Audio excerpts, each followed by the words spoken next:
All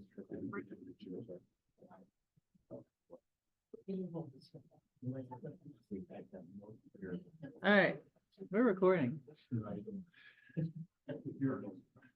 I'm going to preempt Stephen's welcome and say hi, welcome. And please put your phones on mute if you haven't done so already. As you've heard, it's getting recorded. I don't know when it's going to get posted, but it's getting recorded. Maybe I'll. Yeah, I'm also shout out here. Yes. No, I make the draw. Okay. All right, so that's fine. No. Yeah, but I'm trying to do the right thing. I can get in trouble for more things than most people.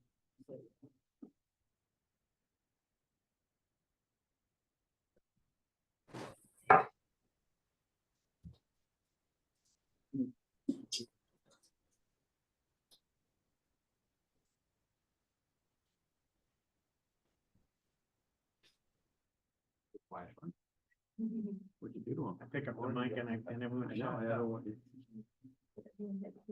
No, coffee just says okay. I'm looking at Amy, she's gonna, oh.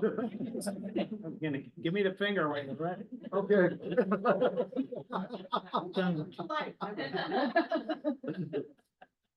Well, I usually say it to a slightly larger crowd, but welcome to the start of the 2024 sailing season. We had put together this presentation when the Chicago Yacht Club Race to Mackinac had been requiring, starting this year, that racers carry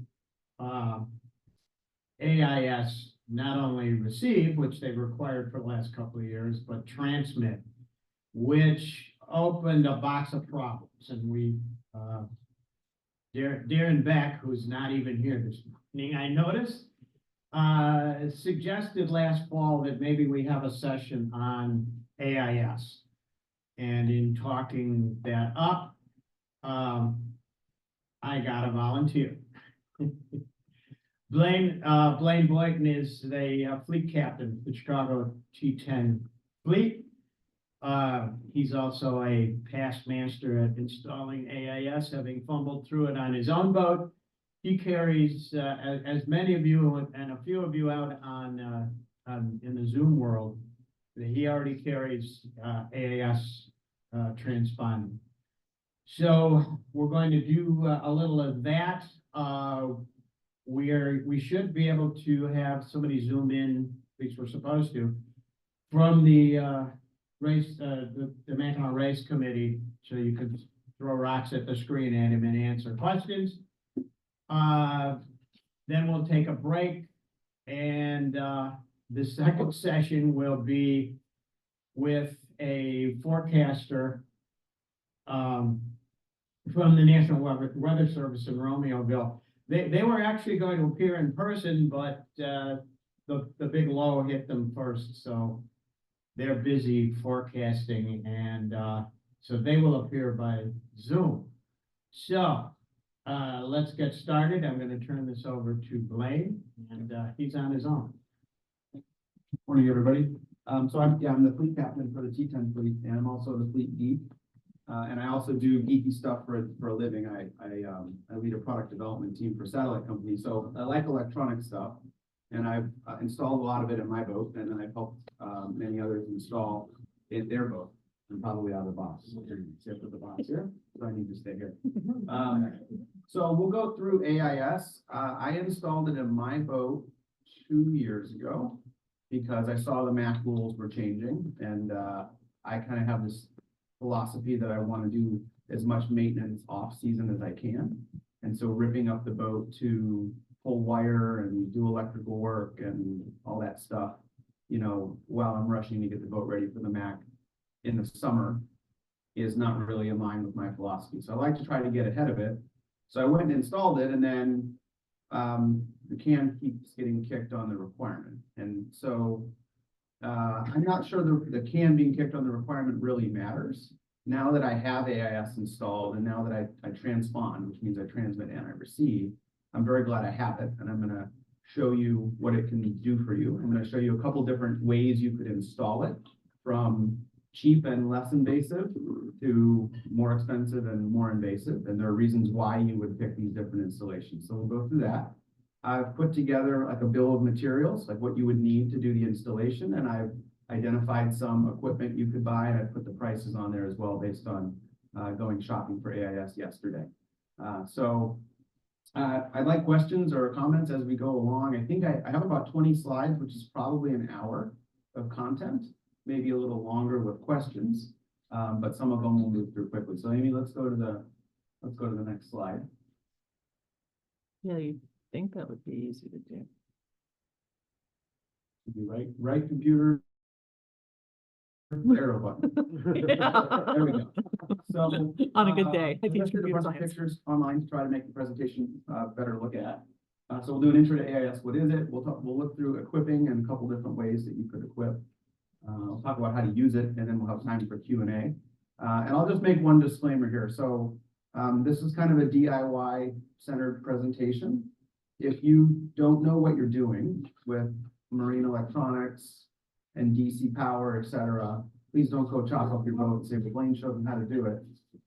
You need to have at least a friend that knows what they're doing to help you. Okay, you're going to have to feed this thing power, and then the cabling, any antenna cabling needs to be handled with care to make sure that you don't do a bad installation. We'll talk a little bit about that. Okay, so that's my disclaimer. Use this at your own peril. All right, and the standards for electrical are from the ABYC. They'll tell you how to install it, proper, radio, and put it on a good circuit with a circuit breaker and a fuse, etc. The installation instructions for the equipment that I'm gonna kind of, I guess, recommend or show you also has pretty good instructions. So that's the disclaimer. Don't burn your boat down, please. Okay. Next slide. So let's talk about intro to AIS. So what is it? AIS uses a combination of GPS, VHF, and an AIS transponder in order to transmit and receive the position of what are called AIS targets. So your vessel is if you're transponding, is an AIS target. And when you go into your display and your chart plotter, it's going to have this really intuitive interface like select targets, right? So it's kind of fun. You feel like the hunt for Red October whenever you're using AIS. Probably better from over here, right? And there's two types of AIS. There's Class A. Class A is what the big boats carry. And it has a 12-watt transmit and a range of more than 20 miles. So container ships, cruise ships, anything that is kind of commerce related is probably carrying a Class A AIS transceiver on board. Those vessels transmit and receive. And as an AIS receiver, you can see them from quite a long way away. So one of the benefits if you're doing the Chicago Mac race of AIS is instead of just looking around in your 2-day race haze, wondering where the rumbling noise might be coming from, you can see it on your screen. And when you click on that target, it tells you that target's course and speed, its bearing from you, and the time until it will intercept you with one button. It's pretty cool. So that's the major benefit of AIS. It's about increased situational awareness. And it's not really for you, it's really for other people, okay? You derive a benefit from it as well, but if I could leave one thing with you, AIS shouldn't be about you, it should be about you being seen by other people. That's kind of why it was invented. Class B AIS, this is what we care about. Small boats, pleasure vessels, typically carry Class B. There's two flavors of Class B, there's 2-watt and 5-watt. 2-watt is what I carry, it's the kind of older Class B, and just now they're putting out a new 5-watt Class B offering. And so the 2-watt's probably good for 6 to 8 miles, maybe 10 if you install it right. The 5-watt's probably good for 2 or 4 miles more than that. All right, and so it doesn't really matter which one you choose. 2-watt's going to consume less power than 5-watt, and so power is a thing that we'll talk about. Okay, AIS is going to drink from your batteries, and it's something that is not trivial when you have it turned on in transmit mode. Okay, so AIS, it gives you a lot of information about boats. It allows other people to see your boat, and there's two flavors of it, Class A and Class B. Which one do we care about? Class B. All right, cool. Let's go to the next slide. So here's an example of kind of a simple AIS system. And there's a couple items that you need to have in order to make an installation. So you need a chart plotter. You need a display on which you can view the AIS targets, okay? Dave Rosino was kind enough to bring this radio. This radio is an AIS receive radio. It will show you AIS targets on that little screen, all right? But this thing's probably got a 2 or 3 mile range maximum would be my guess, okay? Range of these things is based on the size and the placement of the antenna, and then how much loss you have between the antenna and the receiving unit. Look at this little antenna, okay? It's probably sitting, it's on my boat, it's in a cup holder, but if maybe it's sitting in a sheet bag or something down low on your boat so it doesn't go overboard, okay? So these are okay, these are better than nothing, but I wouldn't maybe put my life on AIS receive and a handheld. Okay, yes, sir. A wonderful feature of that is. Yep. There's chart plotters down below. Yep. Like the man overboard. Yep. Drill. Your spotter can have the damn thing. And. Yep. Look and point. Yeah, so for folks in the room, Dave's saying the nice thing about the handheld, one of the nice things is that if you have a man overboard, then having one of these in the cockpit is helpful in order to for the spotter. And so Dave's right, that's true. So I'm not saying don't get one. I'm just saying that maybe that shouldn't be your only one. Okay, especially if you're gonna go offshore. Yes, Arnie. Yes, Steve. But Blaine says half the people sitting in the room. I get Ship Finder on my cell phone. And while I have cell phone service, why can't I use that as an AIS receiver and get my life fine? Because you said, wow, I have cell phone service. That's why. And, you know, I actually like the editorial comment. I like the Mac race when you don't have cell phone service, because then the crew actually sails the boat. I really love that. Okay? As soon as we get back into cell phone service, I'm usually chasing someone and I'm trying to coax my crew into sailing the boat. And so it's because of what you said, cell phone service. AIS is always on. As long as your batteries are not dead, you will be receiving and or transmitting AIS. Okay? So we don't take credit for any apps on the boat. And honestly, I wish I could get rid of some apps on the boat or lock up phones in a tinfoil box from Gray's Reef until we cross the finish line. That would probably help us do better. So we got back to this. So we have a chart plotter. You need a chart plotter somewhere in order that you can see the targets. You have probably some sort of NMEA backbone in your boat. And the NMEA backbone is what goes between your chart plotter, maybe your radio, your depth sounder. If you have wind instruments, it's that single cable, and it has those drop cables that come off of it. It's like I guess like an octopus or something running down the middle. And so there's 2 flavors of NMEA. The older one is NMEA 183, and the newer one is NMEA 2000. And 2000 has been around since 2000, so I guess it's 23, 24 years old. But you typically find both a mix of equipment on the boat. So your chart plotter is plugged in the backbone.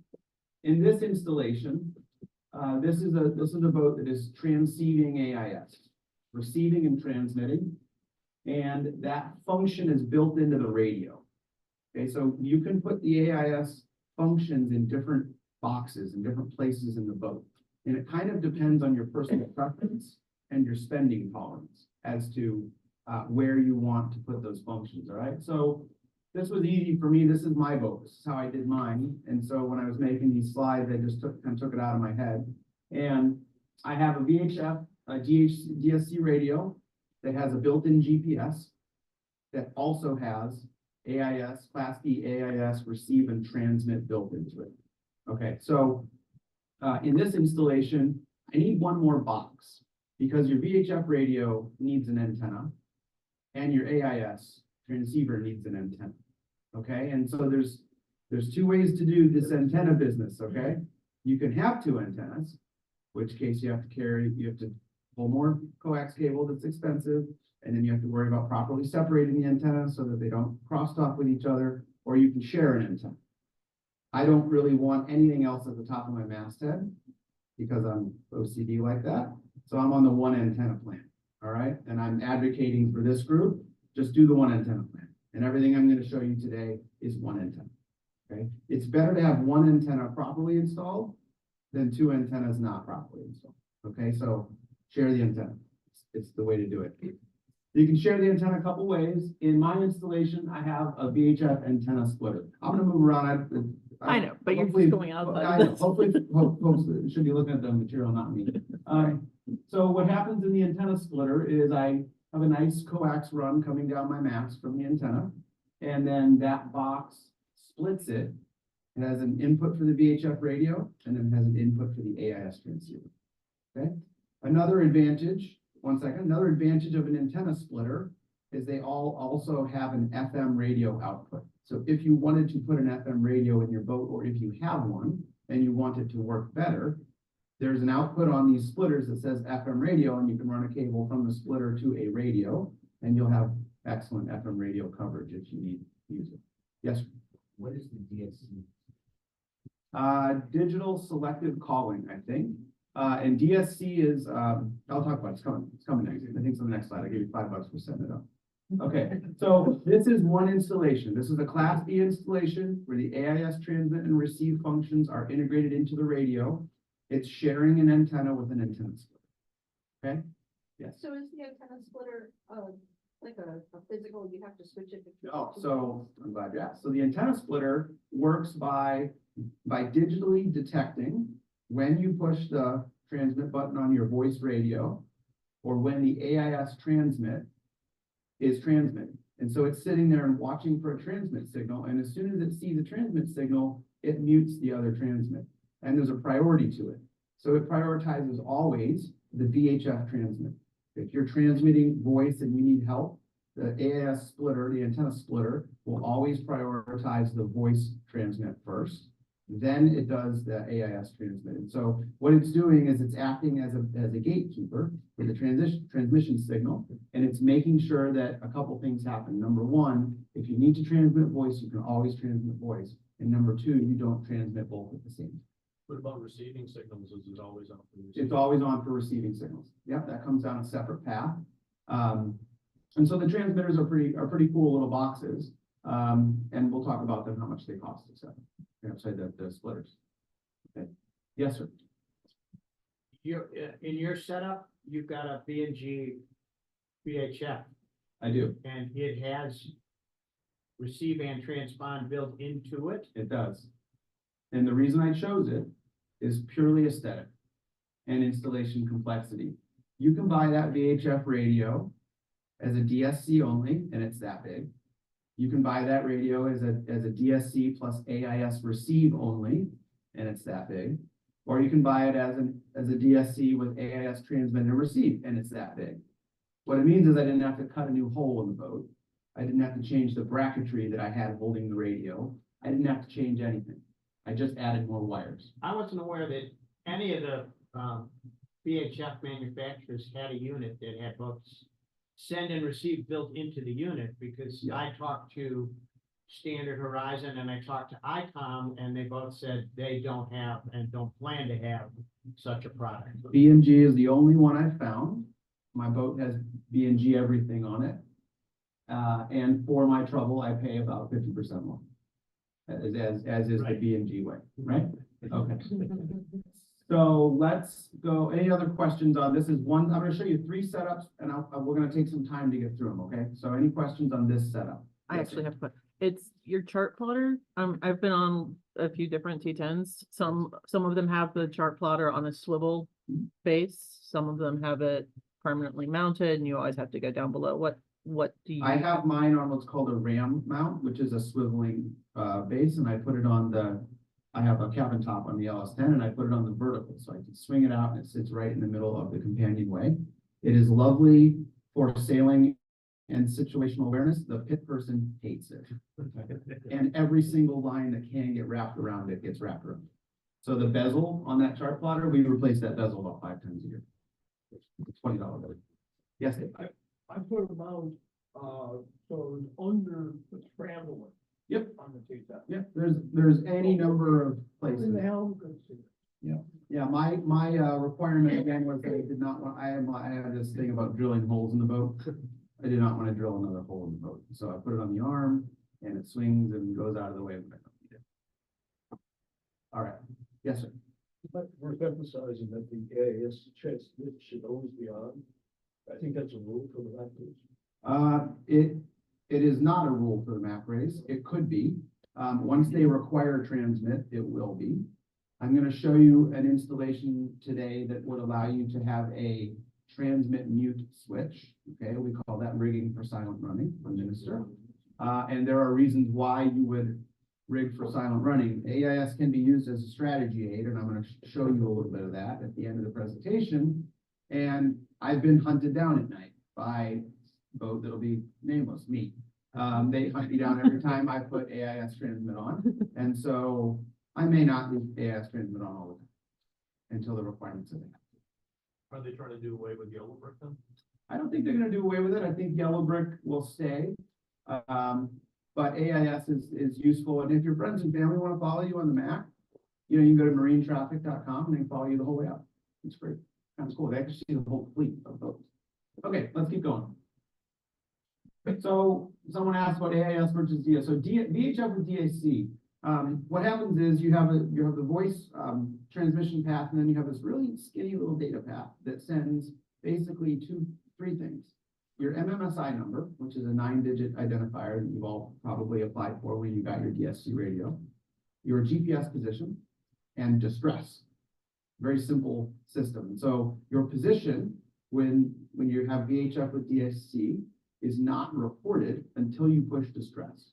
As soon as you push distress, then that digital message, including your GPS location, your MMSI, and distress, is transmitted to the authorities. Okay, there's a big network that the Coast Guard has put up around the lake for the reception of the DSC data messages.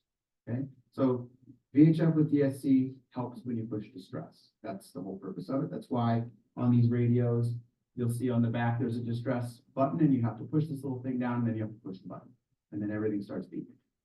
Okay. AIS receive allows you to see other vessels. So vessels that are transmitting AIS, you can see all of them, okay, on your chart plotter.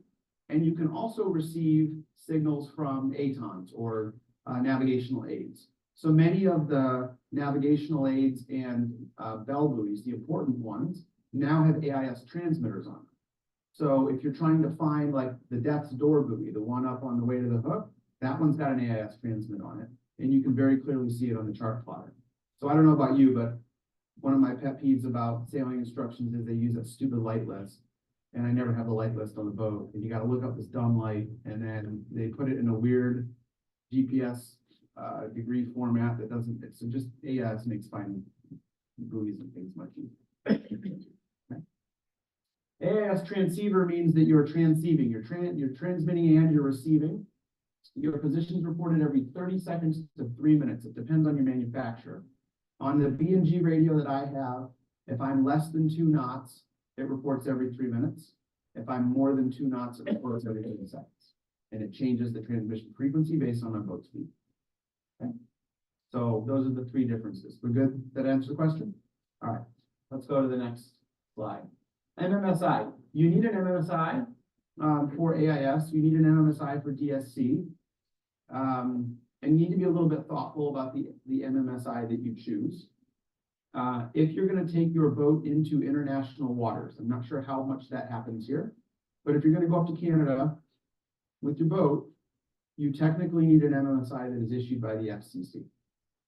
All right, and getting an FCC issued MMSI is a pain in the butt. You have to go into a thing and apply for a license, and the whole thing, it takes a little bit of doing. If you're just going to stay on the lake here and you're going to stay in U.S. territorial waters, you can get an MMSI from Boat US. And I put a link to the Boat US MMSI application page in the end of the presentation. It's very easy. It's very cheap. And it is definitely the easier way to do it. Okay. So you're going to need an MMSI. And you're going to need to be thoughtful. It's probably easiest to just get a new one if you end up going with AIS, okay? Because it has to be programmed in at the factory or at the distributor, wherever you buy the radio from. Typically has to program your AIS transceiver, including your MMSI. It's not user programmable. They do that on purpose, okay? Any questions on MMSIs? Yes. So I have a handheld already with You do. No, I need to buy foods are free. So if, and I like that. Yeah. What I'm saying is that if I get one with AIS, it's gonna have a new MMSI number. You either need to tell who you buy it from, you need to provide them with your existing MMSI and have them program it so that it's the same as your handheld, Okay, or you need to get a new one. okay, But you have, if you want to reuse it, you have to plan ahead. yeah. And you have It's to a- tell them. It's a standard Horizon and I wanna buy a standard Horizon. Yep. So I think. Larry? Yeah. That particular unit up, the open display, it does come with instructions to throw laptop program. Yep. With to put in your MMSI number. Yeah, So we're gonna talk about some of the equipment. This is a transceiver, just to show you like the size of the equipment that we're talking about here. This is a transmit and receive unit, transceiver, and Chuck's right, this one will let you program. The further away you get from like Standard Horizon and some of the West Marine brands, the more latitude you have. They typically have programming tools that you could technically get to, et cetera. The real consumer stuff, they make it difficult. They make it so that their dealers have to do it. Okay? Yes, sir. For one SI, if you have both PSC and AIS. I think so. I think so. Yeah, I think it's fine. Yes. If you're sitting here on the East Coast or the West Coast, and you're in the middle of west, well, what if you go up to Alaska, or you go to Hawaii, or you go to Puerto Rico? Is that considered to be U.S. waters?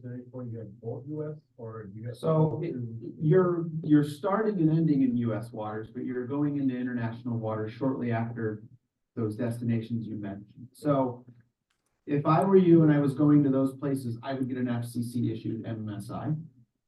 You also need something called a restricted radio telephone operator permit that you have to apply for individually. I've done all this, so I left this out of the presentation because I thought this might just be Lake Michigan stuff, but I've done all that, and if you want some help, I'm happy to save you a little bit of time there. You need to have the radio telephone operator permit in order to operate a VHF radio in international waters. So you have this exemption in the US that allows you to do kind of what you want, but then as soon as you get out of the US, you're technically supposed to have a license. And if you're going to go to any other jurisdiction, if you're going to stop in the Bahamas on your way to Puerto Rico or whatever, it is expected that you're properly licensed, okay? The other advantage of having an FCC issued MMSI is that the Coast Guard has access to all of those MMSIs. All right, so my boat on this lake has an FCC MMSI because I'm a geek, and I wanted to go through the process. The boat US MMSIs I find are not always linked in.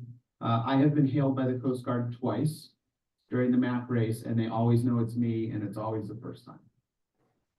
Yes, ma'am. Ben has something to say. Hi, Ben. What's up? Hey, Blaine, you can't hear me, correct?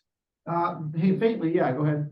Oh, okay, well, a couple little things. For my unit, IMTRAC, I'm able to input the MMSI number myself, just so you know. Often I know if you want to change it, that's when you have to often involve a factory.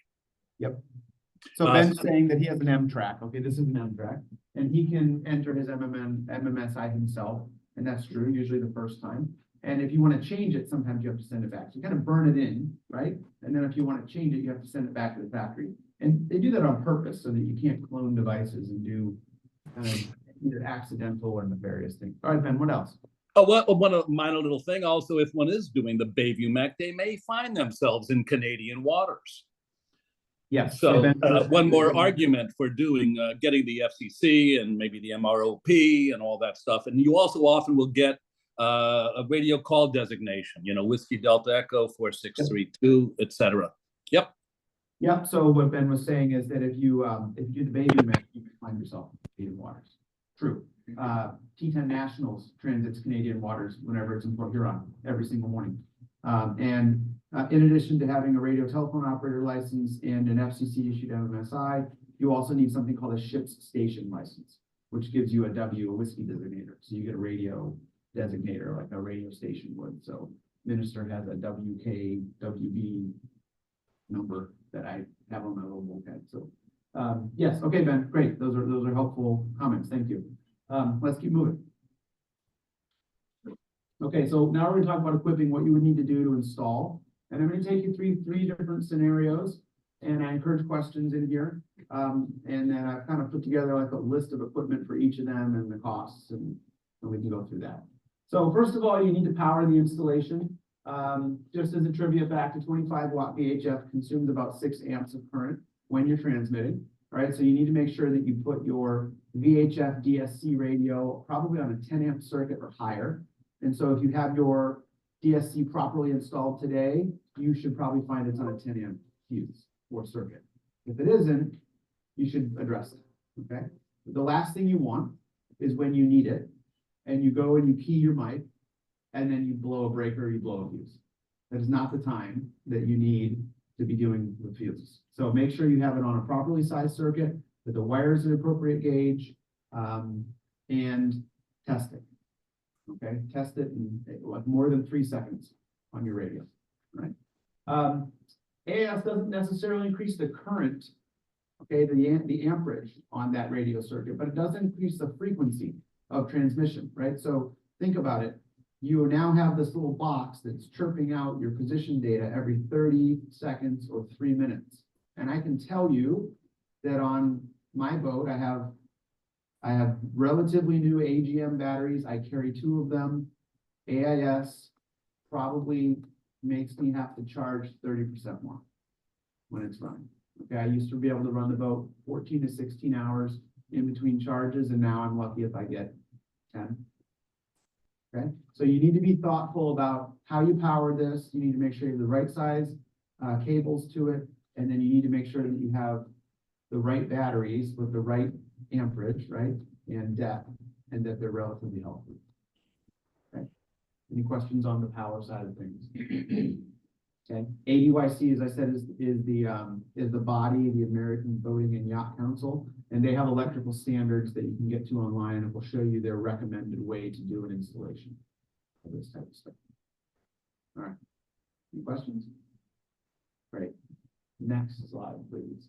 Now you're gonna pick the right antenna, and I got this one wrong, so we'll spend a little time on this. Marine radios operate from 156.025 to 157.425. That's the range of channels 1 through 16. And then all the other channels that are up above. AIS operates at 162 megahertz. Okay, these antennas that we carry on our boat, these whip antennas, they're tuned for one frequency. They're tuned to be the best at one frequency. And in the marine VHF world, antennas are tuned for channel 16, right? If you need to call the Coast Guard, you call them on channel 16. There's a reason they tell you 16, and there's a reason that the antennas are tuned for 16, so that you get the maximum transmit gain out of that antenna. So the antenna is most efficient when you're on channel 16, and you're getting the most power from the radio out of the antenna. Okay, and power equals distance roughly in terms of VHF transmit. All right. So this creates a little bit of an issue. Now I have an antenna that I'm sharing, and I'm sharing it between a thing that wants 156.8 as the ideal frequency. That's the VHF voice, and another thing, AIS, that wants 162 megahertz, ideally. So what do? If you leave your existing antenna and you don't get a VHF AIS tuned antenna, then your AIS performance is going to suffer. All right, is it going to suffer a lot? It depends. Depends on how you do the rest of your install, okay? But the antenna is a relatively cheap piece of equipment. It's $99. And for 99 bucks, you can get a VHF AIS antenna that is tuned at 159 megahertz, okay, which is kind of in between AIS and VHF. And so what I've done now is I've made my VHF voice work a little bit worse, and I've made the VHF AIS work a little bit worse. But in the spirit of compromise, they're both better than being at one edge or the other. Okay, so I put an AIS antenna on. I thought, oh, I'll just change it out and put an AIS antenna on. And that 162 megahertz antenna that I carried for one season made it very difficult to communicate with VHF on the lower frequencies. So there were certain times race committee would have either very low or very high. Race committee would be on 78 or something like that, and I couldn't hear them, and they couldn't hear me. Okay, so I would advise for 99 bucks, get the combo antenna. It's the same size, it's still low profile, it's one of those kind of squatty whip antennas. And it is worth it. It made a big difference for me in terms of how the VHF worked. And also I saw an increase in range on AIS, on the AIS targets I could see last year on the map. In the interest of balancing all these things out, if you went with a class B higher powered one, would you get the same approximate AIS range that the class B lower powered one was? If With you the went D2 with the- antenna? I don't know. We'd have to do Okay. some math to do that. Just because I'm thinking the VHF is, you want that to be going to that. Yeah, it would be close. And so you have to kind of decide on what you care about, right? I decided to go with the kind of middle tuned antenna. You could definitely leave your other one on. You're just gonna find that the AIS you will not see targets as far out, okay? In my installation, I was kind of fanatical about all the stuff I'm telling you about. And so I have a different problem, which is I can see so many AIS targets that my chart plotter comes to a screeching halt. And so, and it gets hot. Like you're sitting there like, oh, something's not good. So I have to turn down my AIS targets maximum, because I can actually see almost all the way up the lake. So, yeah, there's all these little nuances you have to deal with. Any other questions on antennas? All right, let's go to the next antenna slide. Okay, so the cable you choose, along with the number of connections, has a big impact on your VHF and your AIS performance. I care about RF stuff, right? I work for a satellite company. I will admit that if I come on your boat, I'm judging your VHF installation. Just do that. I'm sorry. And I gotta tell you, there's a lot of boats that I've been on that I would never go offshore. Never. Okay. VHF connections are sensitive. They have certain specialized connectors for a reason. They need to be installed properly so that they work well. If you have foil or wire nuts or any C+ solder job, okay, if you're regularly mucking around with those cables and it's not on a specific connector with a barrel, you have done yourself a disservice and you should address it, okay? So get a proper cable run from your masthead down through the deck. When you go through the deck, use the right connectors. They're called PL259 barrel connectors on both sides, the barrel connectors on both sides, and put a female to female barrel in the middle. That's the proper way to do a deck joint. Okay, or do a bulkhead pass through VHF connector. But please don't jury rig the VHF cable. Do it right. The connectors are not that expensive. Shakespeare makes ones that you can push on and clamp. You don't have to know how to solder. Just get the right connector, install it cleanly, install it the right way, and check it. Make sure it's not dirty. You know, take a wire brush every season when you reconnect it. Think about using dielectric grease. You got to keep it clean and dry, and it needs to be properly made. Okay, your life might depend on this stupid cable. Okay, and these connectors. So please take some care with it. Yes, Dave. There are electrical antenna connectors that are smaller, but otherwise mechanically the same as the 259. Yep. Are those adequate? Yeah, if you're not gonna use, so PL259 is matched to the cable, to the coax cable. And so it's got the right impedance and the connectors are big for a reason. They've got a big center pin. If you want to use a smaller one, you just got to make sure it's frequency compatible. There are smaller connectors that are frequency compatible. They're difficult, usually difficult to connect and disconnect. Sometimes you need a wrench.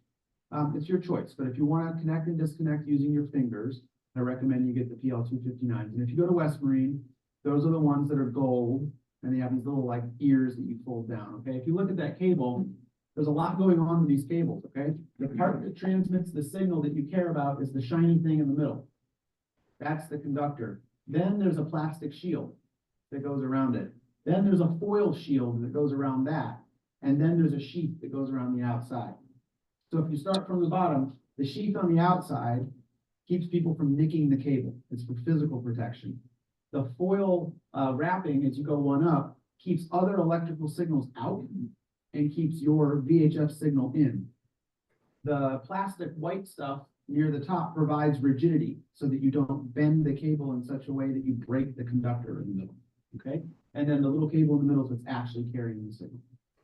Okay, so if you were to chop into an RG58U, you see the conductor is pretty small.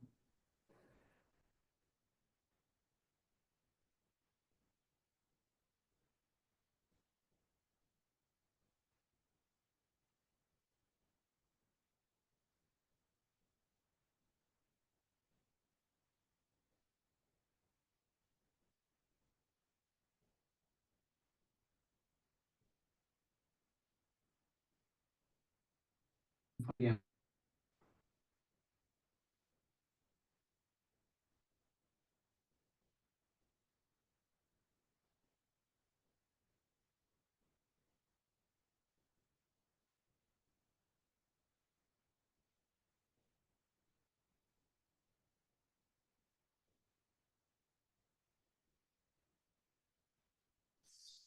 The biggest cable you can.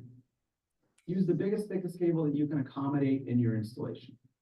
All right, you need to make sure you can bend it, etc. So you have to balance being able to work with it with keeping the signal good.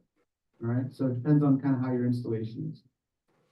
I had this really interesting cabling setup on my boat, and cables were coming through with metal edges, and then they were curving really sharply, and I ripped all that out, and I made some deck connections that are outside the mast so that I can keep it clean.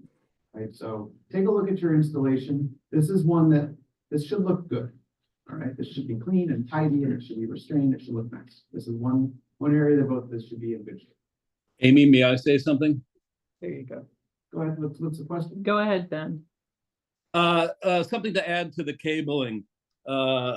Two things. One, it really should be a tinned. Make sure it's a tinned center core tin cable. The other thing is when you do the Chicago Mac, there is the safety equipment regulation document. In that is an appendix, which includes Ben, it's in the slide. It's coming, man. Don't. Okay. Man. So I got a picture. Yeah, great. So just to note, like for my installation, because I have a 55-foot tall mast, it's much taller than a T10 mast. I had to go and use alternate cables for different parts of the run.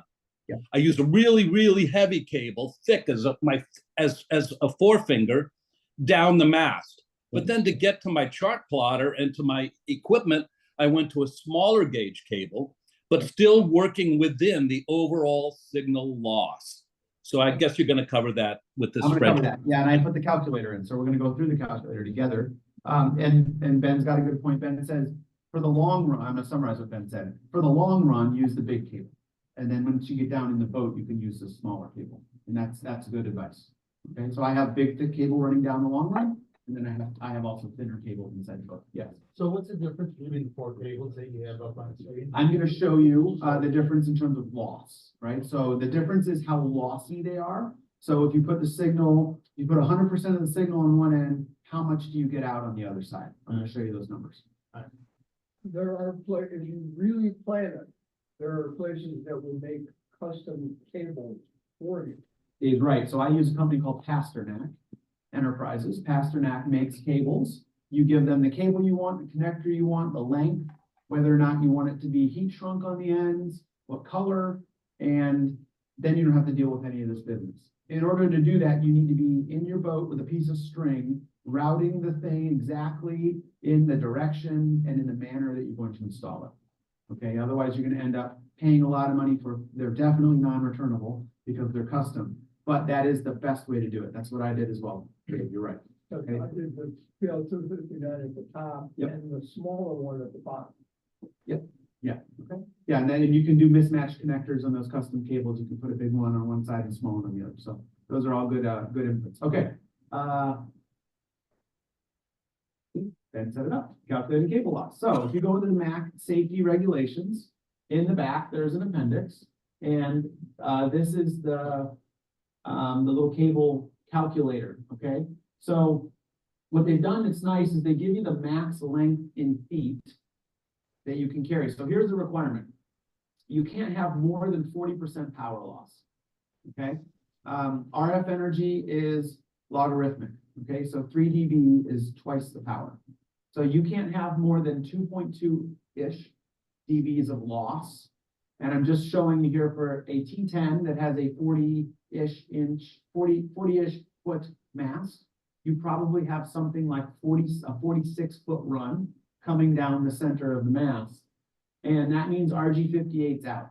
You can't use RG58. You can only tolerate 38.5 feet of RG58 before you hit the 2.2185 dB loss number. And remember, then you have to get in the boat and then you have to run cables to the boxes. Okay, so automatically, if you're in a 30-foot, I'm going to say rule of thumb, 30-foot or bigger boat, sailboat, okay, you probably have a mast of 38 to 40 feet. You should be looking at running RG8X instead of RG58. 58 is the little stuff. It's easier to work with, okay?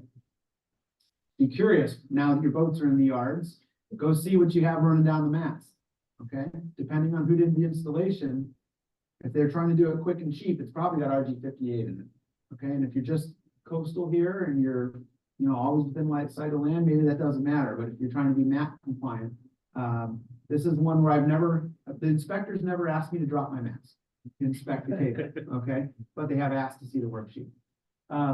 So this is the worksheet, and what you can do is you put in all the different lengths of the run. So like Ben said, you know, you might pull RG213 down the center, and you might pull 46 feet of that, which probably has like a dB or dB and a half of loss. And then you might pull 10 feet of RG58 inside the boat.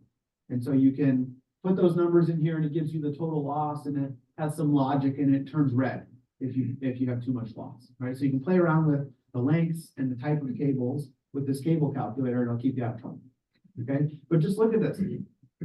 You're gonna lose 40% of the power if you don't do this right. And you're gonna lose somewhere between 20 and 30% of the power, or 20 and 40% of the power if you do it right.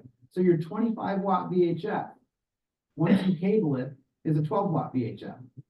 That's why they're so fanatical about the cable. That's why they're also so fanatical about having a 25-watt VHF, because no one's getting 25 watts out. Okay? And most people are probably lucky if they're getting 5, based on old cable, not properly installed, not properly terminated, using the wrong connectors, bending it too much. Okay, so I'll tell you, if you spend the time to do this, you know how when the Coast Guard comes on and it sounds like the voice of God in your radio, okay? You won't sound like them, but you'll be close when you get it right. Everyone will hear you a long ways off. Okay. That is a connector. That's a picture of the barrel. I think it's called the PL258 barrel. That is the right way to do a deck joint, okay? So on my boat, it comes down out of the mast.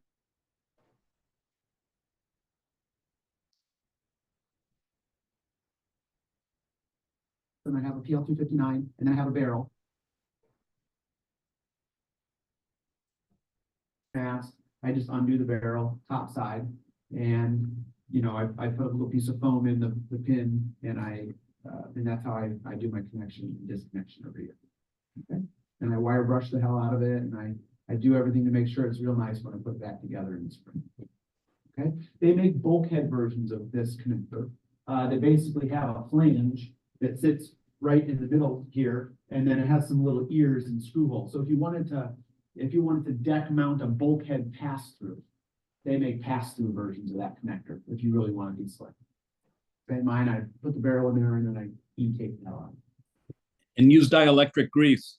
And use dielectric grease. Yep, that was on the earlier slide. Dielectric grease keeps everything dry, basically, and keeps everything electrically bonded inside of the connector. So you squirt it on and just screw it together. It's okay if a little bit squirts out, you just wipe it off. The dielectric grease is your friend. You can find it at the hardware store or on Amazon. Anything electrical, dielectric grease is good stuff. Okay, any questions on the cable, the antenna, loss, etc.? It's important. All right, cool. Next slide. Installing the antenna correctly. So the placement of your antenna has a big impact, and there's only one place for your antenna. The proper place is the top of the mast. And if anyone tells you, it's okay, I put it on the stern rail, it's fine, I got a bigger antenna and I put it on the stern rail. No, that's not the right answer. It needs to be a top of the mast, okay? You don't have to have a giant antenna. but just having your antenna up the mast makes an enormous difference in how far along the horizon that antenna is. Okay, and I'm just going to make a bold statement. The windage of your VHF antenna atop your mast is not going to make you lose the Mackinac race. It's probably not going to make you lose a buoy race. Just make one better tactical decision. I promise you're going to be. Okay. Got the goals, want to sit on it? The gulls don't sit on it because it's always wobbling around, you know. So they sit on my Windex, they sit on my wind meter, but I've never had one sit on my antenna. And you can buy a Windex that fits on the antenna, You so can, you do away with the separate strut. you can. That's right. There's a Windex that sits on the top of it. So this is kind of what mine looks like. I have a smaller Windex. I have that side mount antenna, that L bracket, and then I have a wind meter off the front. They all fit up there just fine. Okay, your Windex weighs more than your antenna does and creates more windage.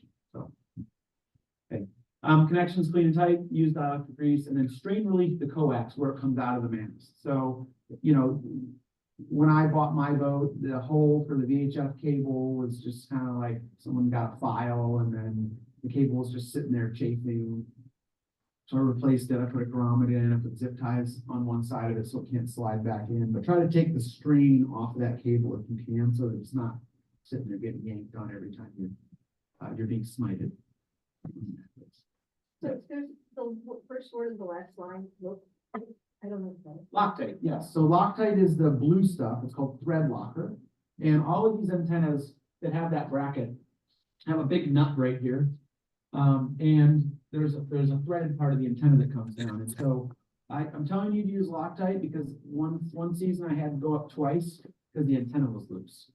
That is like the most annoying thing to me in the world, is to have to go up the mast, all the way up the mast, because a nut is loose. So Loctite is this blue goo.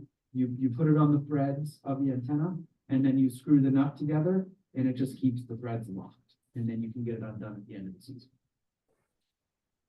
Okay. Any other questions? So where's the right place for the antenna? No. And if you're going to go offshore and someone has their antenna on the stern rail, what do? Don't go offshore. All right. It's important. All right. So now we're going to talk about the 3 different installations. We all good? Yeah. All right. So here's a basic. Yes. No? I gotta let Chicago Yacht Club know when you're about 30 minutes out, so. I'm about 30 minutes out. Okay, I'll plan to end at 10:30. Is that okay? that's perfect. That's perfect. Okay. I'll end at 10:30. So here's a basic installation that you might find on your run-of-the-mill T10. Oh, I have a little Yes, your question? What if you use an AIS antenna could also be mounted to the masthead while keeping the VHF antenna on the mast, so the 2 antenna system? You can put 2 antennas up there. You need to deconflict them as best you can, okay? And here's what I would say. The smaller the boat, the worse idea it is to have 2 antennas. Because number 1, you really don't have space for 2 of them. Number 2, you really want them to be separated so that they work best, right? So I would just get the splitter, and I'd get a transceiver with a splitter. I would not screw around with 2 antennas up there. Because now technically you've got to pull a whole nother set of good cabling, and you got to terminate it properly and have the right connectors, right? So now you're pulling 2 big trunk cables down through your mast that are going to get buggered up with your halyards and whatever else you have going on there. Yeah.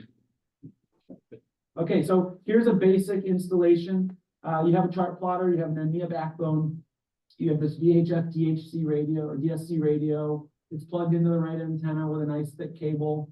You have GPS somehow. Okay, so on all these slides, I put GPS with an asterisk or a star or a question mark. There's a couple different ways you can do GPS. Okay, so the radio needs GPS. GSC radios typically have GPS built into them. Some of them have an internal GPS antenna, and some of them have an external GPS antenna. My radio has a GPS receiver in it, and it has an internal antenna. Okay, but some radios have a place where you have to put a little puck or a little patch antenna up on the.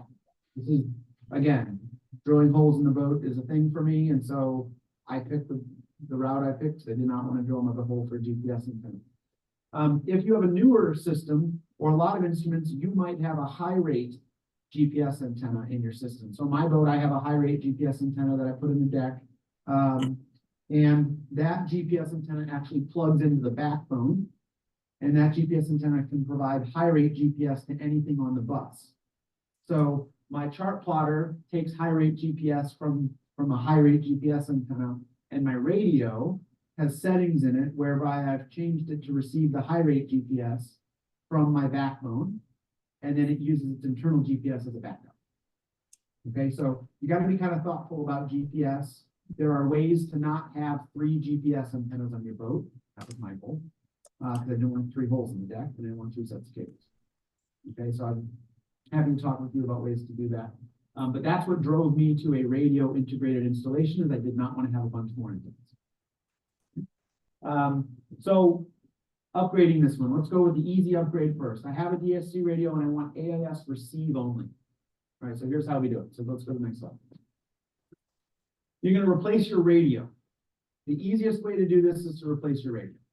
Okay, you can go buy an AIS receiver, in which case you're going to need a splitter, some sort of antenna splitter. Okay, so the receiver is going to nick you $300, and then the splitter is going to nick you another $250 or $200, and then you're going to need cables. So you can go with the black box route to AIS receive. You can have more cables, more stuff to install, and it costs the same. So just replace the damn radio.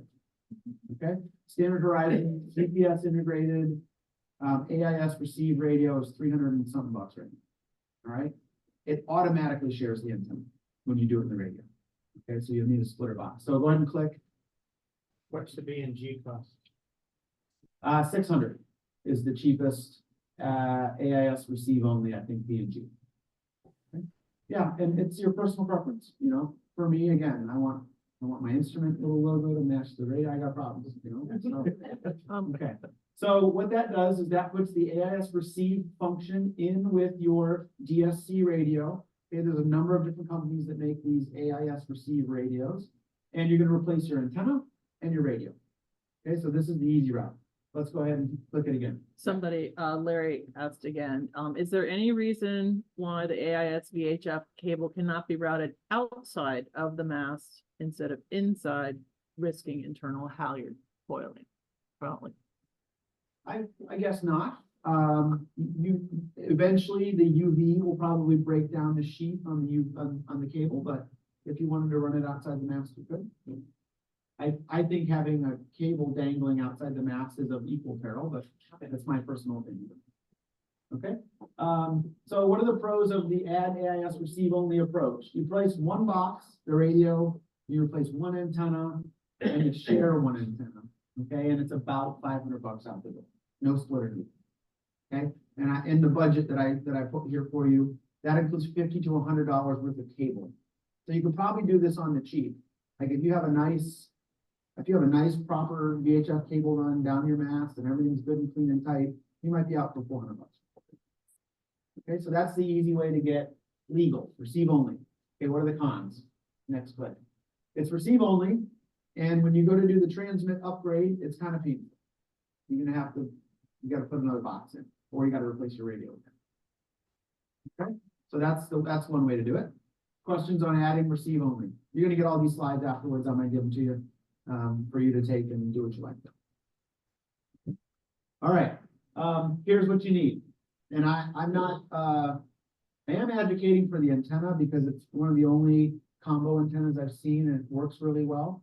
I'm not a standard Horizon guy, but you can get that at West Marine. You can get it on Amazon, get it on Defender, or whoever your preferred marine outfitter is. Okay. That radio is normally, I think, $700 and it's on sale right now. Any questions? That's the kit you need. And then you need some cables, etc. I didn't put the cables on there. They are always installation dependent. Okay. Here's how you do adding Class B with an AIS transceiver. And you want to buy a transceiver that has a splitter in it. All right. So I'm keeping my VHF DSC radio that I have, that I just bought 3, 5, 7 years ago, whenever you bought it. I bought it somewhat recently, right? The Mac rules changed to include this somewhat recently. I'm going to keep that, and I'm gonna get legal, and I'm gonna do transmit and receive. So what I'm gonna do is I'm gonna add that box on the right, which is a Class B AIS transceiver with an integrated splitter. So it's got all sorts of little connections on it. It's got a VHF in, it's got a GPS antenna in, it's got a VHF connection for the radio. It has a NVIDIA connection for your backbone. It takes some power, and it has an FM radio hookup if you want to hook up an FM radio. Okay. It has a USB port. You can log into it. You can configure it. You can plug it in. That is like the Babelfish AIS box. Okay. There's a few of them out there. This one is called the AMEC Camino, and I'll give you a link to it. Okay. So that's going to have the AIS transmit and receive in the box. It has the antenna splitter in the box, and you're going to connect it to your radio, to your antenna, and to your backbone. Yes, ma'am. Assuming you have the cables, the proper cables initially, if you're adding this and then changing the antenna that you were talking about to be halfway in between, do you need to change the cable? No, if you have the right cable, if you run the calculator and the loss is good, you're good. You don't have to muck with the cable. Another question? Well, I just kind of meant more feeding into your system rather than. No, you just, it kind of depends on how you have it installed, but hopefully what you could do is take the cable that you had running in your VHF out the back and put it into the box with the splitter. And then you go Amazon or Pasternak, some short cables inside the cabin. That's what I did. I took the one coming down the mast, I redirected it to my splitter, and then I bought some finished cables with the connectors I wanted for inside the cabin. And I did the string thing so I could route them and make it open. Yes, Dave. Power consumption, 2 boxes versus 1. It's more. Yep. Sorry. But Arnie was first. Go ahead, Arnie. If you have an existing system that has a built-in antenna in the radio, you need the GPS antenna? No, that's why I put the asterisk. So GPS is going to be kind of installation dependent, and it depends on what brand of instruments you have and how it works. Okay, this box, I read the manual for this box last night because I've had nothing better to do, and that box can be configured to take external GPS. So that's why I put an asterisk next to the GPS antenna. In their installation guide, they say to do it. You could feed it GPS off of your EMEA bus, and it would just see that its primary wasn't there, it would fail back to the second. Okay, so you got to be thoughtful about, before you go drill a hole for another antenna, you got to see what you can configure. Okay, back there. This is an example of the Amtrak. This is, yeah, exactly right. Thank you. We gave you $5 as well. So this box is equivalent to this Amtrak box, right? And I gave you a link in here for a company. I use a company called Militech Marine, mostly because you can call them and they're nice people. And if you have questions, they'll talk you through it. Like, it's hard to have that these days. They're definitely a better resource than West Marine on this type of stuff. This is really all they do, is they do this kind of AIS, complex marine electronic stuff. So they sell Amtrak. They have a great website that you can poke around. But yes, this box, do you mind if we hand this around? Okay, so if you drop this, you probably owe Chuck about $700. Okay, but here's what the transceiver looks like, and you can see what it takes in, the different inputs and the outputs. Okay. Blaine, may I comment on that? Ben here. $6.99. So he's going to give you $1 off if you drop it. Go ahead, please comment. Yeah, so a couple of other things on these M-Tracks, because I'm a fan, frankly. They also have a GPS built into them, at least mine did. And if you don't have sufficient coverage, you can test it where you locate this box. Then you can install an additional GPS. My recollection is, I installed mine a couple of years ago, is that a GPS is required, either built into the box, if you will, or a separate antenna. They did not want it shared with any other devices like a chart plotter. Yep. That's all. I think that's all true, and it's all good advice. And so the M-Track has a built-in GPS antenna. If you do the radio integrated route, it has a built-in GPS antenna. So think about GPS before you go do this. Okay. Because and I did that same kind of install you've got here, where I had the an existing VHF with the receiver only, and I found, by the way, that these Amtraks and they have NEMA 2K, So you really don't even need to. The NEMA 2K doesn't often even go to the VHF radio, unless some radios have NEMA 2K capabilities, but it's certainly not required. So that's something to consider. Another thing I also found, because when you have two different systems, at first I was getting my boat was showing up on my AIS because my VHF radio was receiving it, and so was my chart plotter was sending it. So I had to disconnect, so to speak, my VHF from receiving the same signal that my AIS box was sending. Yeah, so Ben is, I think it's Ben, is that Ben? Yeah. Yeah, Ben is sharing, it's hard to know the voice through a tinny laptop, but Ben is sharing, once you get all this right, and you get the right equipment, and you get it all installed, you're gonna turn on, it's gonna do something weird. You know, Ben was seeing himself twice, basically, and so he had to turn off transmission or reception on one of the boxes, and so I am also a fan of the M-Track equipment. I think it's good stuff, it's well priced, it's got a good instruction manual, it's not junk, so I think M-Track makes good stuff. Other questions? Okay, so here we're leaving the radio alone. We're being thoughtful about GPS before we start buying stuff. It's good to draw this out, like make a draw ring like I did, and figure out what all the goes ins and goes outs are, and how you're gonna get GPS, etc., how you're gonna fit it in, how long the cable runs are gonna be. Do all that before you get started, okay? We'll leave the radio alone. We're going to add in a transceiver. The transceiver does both transmit and receive. The transceiver includes a splitter. Okay, so this is like the least Medusa, one of the least Medusa ways to do it. Okay. Let's go to the next. So here's the bill of material for this route. You need something like that M-Track. This is a B953 or this Camino 108. They cost about $700. This one I'm showing here on the left is $779. Chuck said this one was $699, so they're all kind of in the hunt. And I would encourage you to go look around, read the manual, read the manual and make sure that the instructions that you can actually follow them. You know that it's not just we made this for the good function. Please push the button, have a nice day. Some manuals really suck because they're written in China. So find stuff with good pictures that have a good interface that you know how to operate. Okay, and then again, that's the antenna I would recommend. Let's go to the next one. Okay, so then this is the route, this is the one I showed you in the beginning, which is the radio integrated route. Okay, so here you have your chart plotter, you have radio, and you put all the functions in the radio. That includes the GPS inside of it. The radio has a GPS, so that took care of that for me. And then I had to add this antenna splitter. The antenna splitter box, I'll show you the cost, but it was like maybe $250. It's very lightweight, very easy to install. I put it in one of the side cabinets in my T10 behind the radio. Like I fit all the electronics and AIS stuff all in a little 10-inch area. You can get it in there if you're thoughtful about it. Okay. Any questions on this route? Okay. So here's the bill of materials for the B&G route. So you got the V60B, which is VHF, TSC, AIX, TX, and RX, and GPS built in. You have the splitter, 279, and then you have the antenna.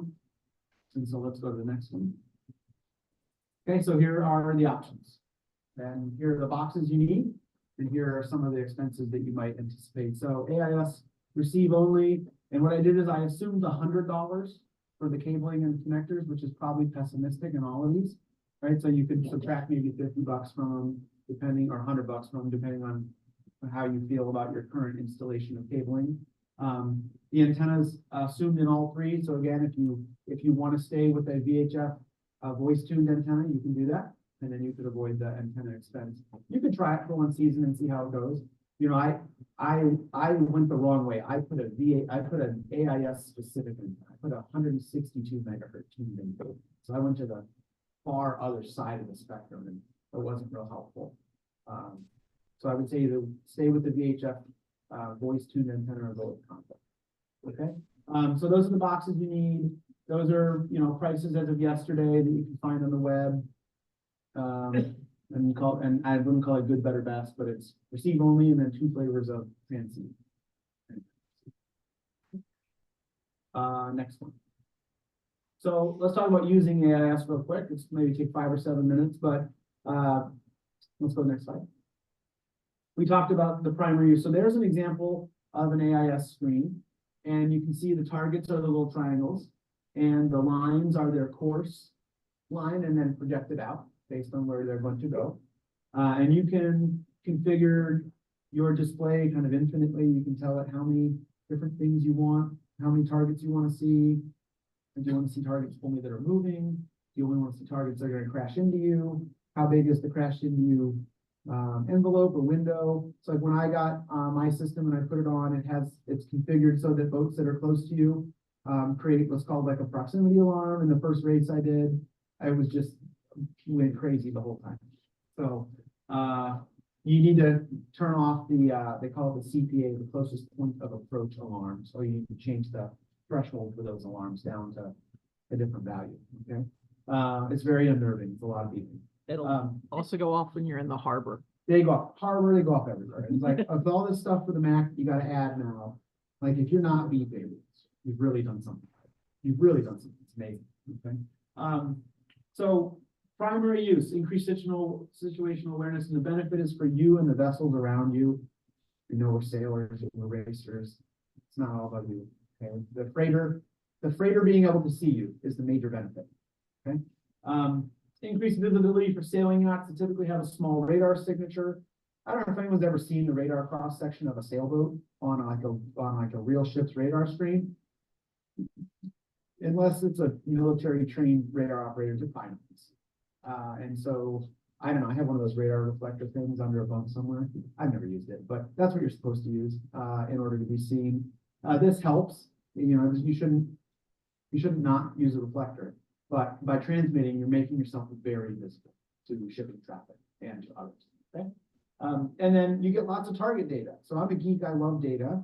And when I go off watch, I go geek out on AIS typically, and I see who's transmitting and where they are, and I might look at their course and their speed and how they're doing. I have the polars of a T10 memorized, so I know exactly kind of what the wind speed is, and I can derive a boat's point of sail because I know it tells me what your heading is, and it tells me what your boat speed is right out of your instruments. And it updates every 30 seconds. It is a great tool tactically. And so another reason for equipping, aside from being seen and seeing others, is wouldn't you want to have every bit of information available to you if you're trying to do well in a big distance race?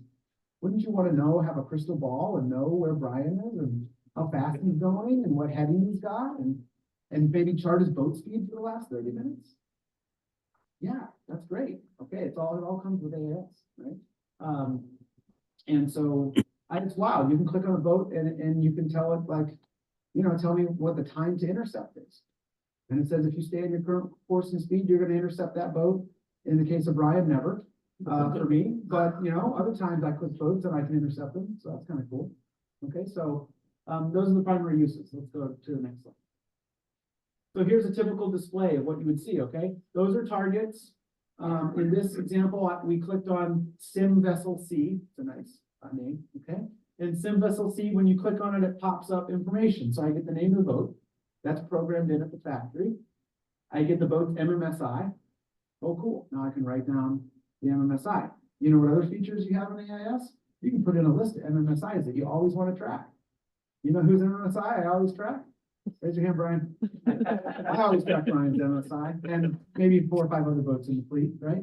And you can make them your buddy, whether they know your buddy or not. He's my buddy. Every time we do a race, Brian's my buddy for a distance race. If the boat has a call sign, I know what it is. I get the length of the boat, the beam, the type. Typically that would say like freighter or pleasure or sailing, you know, has names like that. Then I have the bearing and the distance to Brian. Okay. In this case, I passed him, so we know that this is not Brian. And it gives me those those numbers in CPA, closest point of approach. So if what was either in the past our closest point of approach. So this boat is behind me. It's at bearing 096 at 1.73 miles, but the closest I got to that boat was 0.86 nautical miles. And if I was intercepting, it would tell me the time to the closest point of approach. If I had not passed that boat, it would tell me in hours or in minutes, you can set it, how soon you're going to intercept that boat. Or that fleet or that navigational beacon or whatever it is that is of interest to you. Okay, and then along the right-hand side, I get all sorts of other useful information. I know if it's under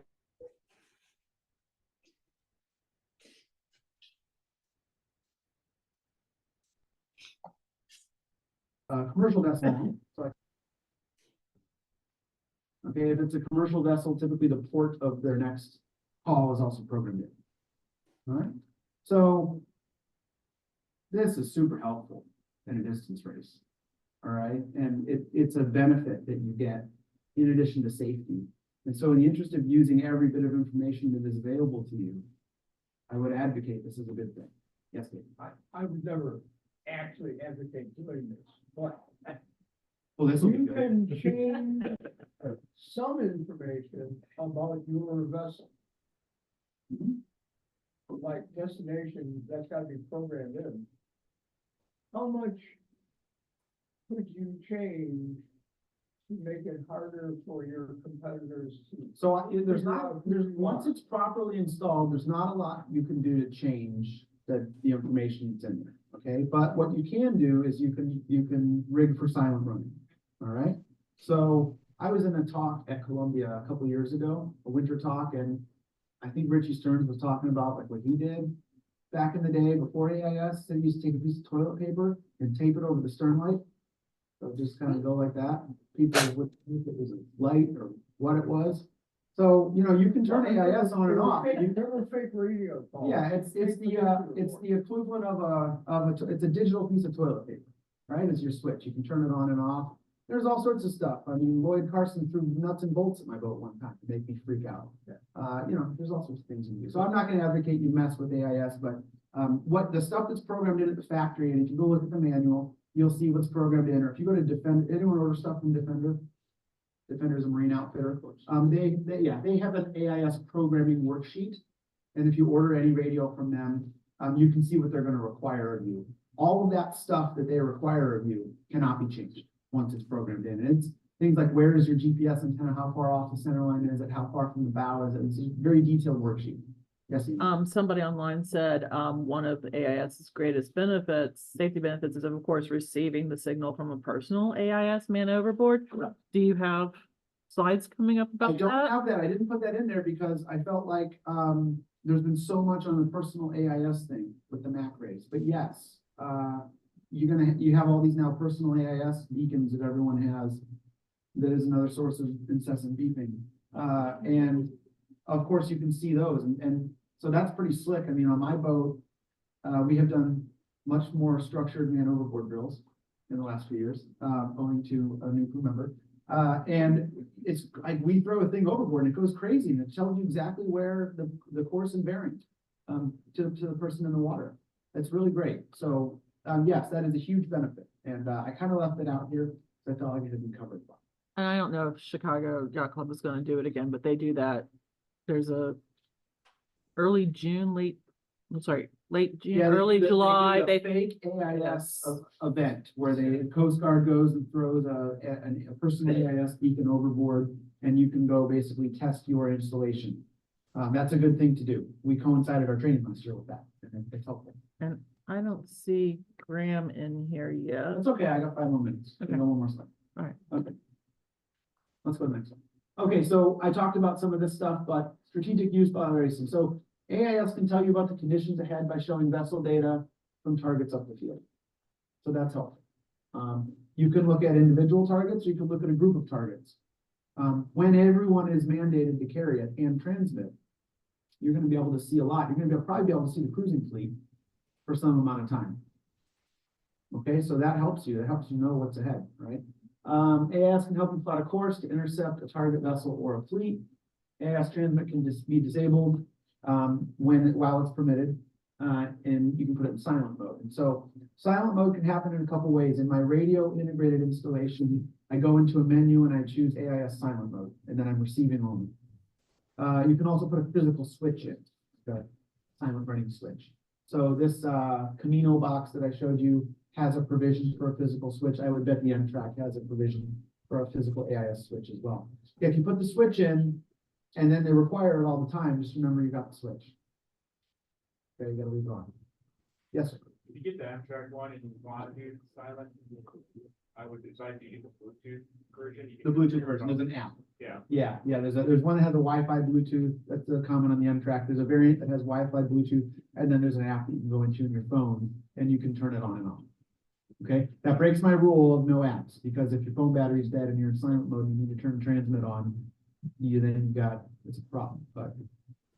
But I have iNavX on my phone. Yep. And we have a Wi-Fi gateway down below, so I can be up in the cockpit and overlay the iNavX chart. Yep. So I'll have to put it down. Yeah, a lot of the apps now will also integrate AIS, Predict Wind. If you have a Predict Wind subscription, it includes access to AIS.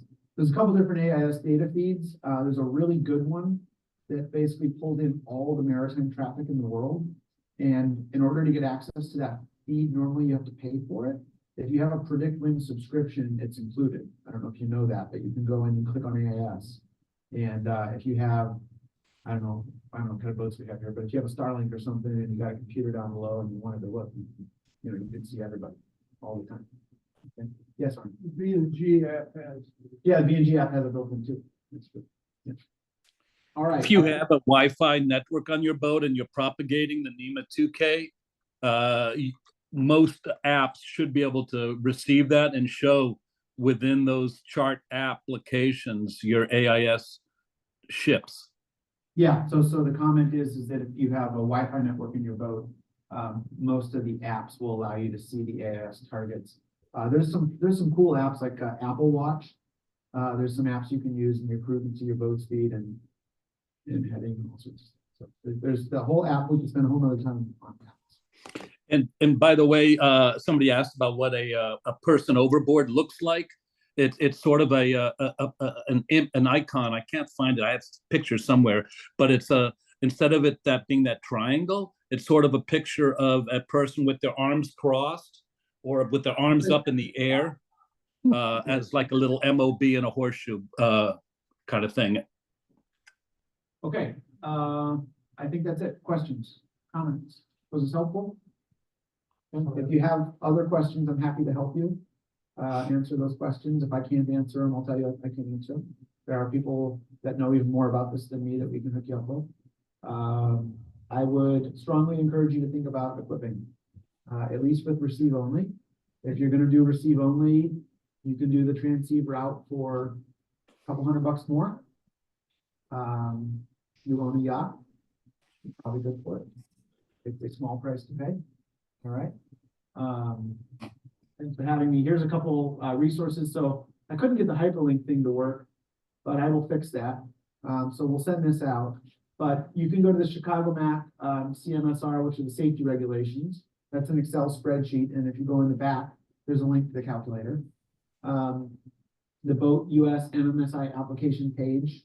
I just was going to put a link there to make it easy. And then, you pick who you want to work with, but the guys and gals at Militech have always been good to me. I'm not in any way going to get anything from it, but they're just a smaller company that's not Amazon that cares about boat stuff and was happy to spend 10 or 15 minutes on the phone with you to get it right. So I think that they're kind of I've been very good at answering my questions. Yeah, you've used them. Okay, great. Good. I had one that caught my ordering a reverse polarity. Yeah, he caught me too. The guy that owns the place is like, listen, I know you ordered this, but it's not the right thing. Yeah. So I just fixed it for you. And I was like, okay, thanks. So I think it's rare to find good service like that, and it's remarkable to me. And so that's a little plug for them. Is there a good way to check old cable? If you have to check it, I'd replace it. Yes, there is equipment that you can get that you can plug into both ends. Shakespeare makes a little box that costs about $150 that you can use.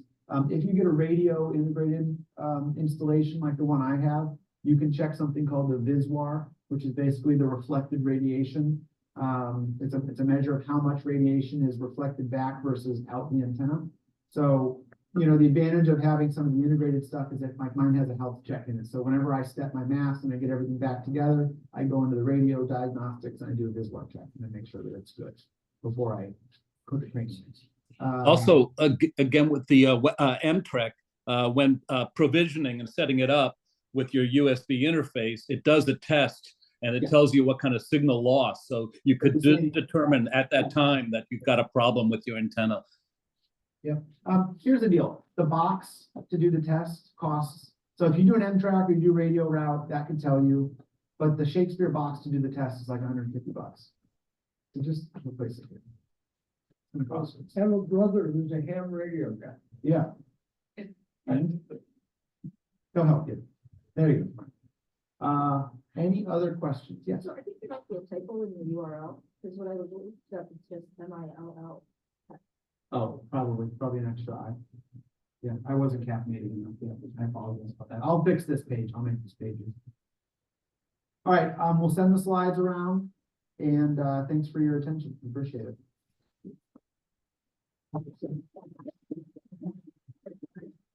And who has the box?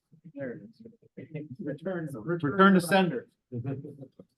So, we're set with Graham Saucer from the. Yeah, yeah, he can We're about to, Graham Saucer from the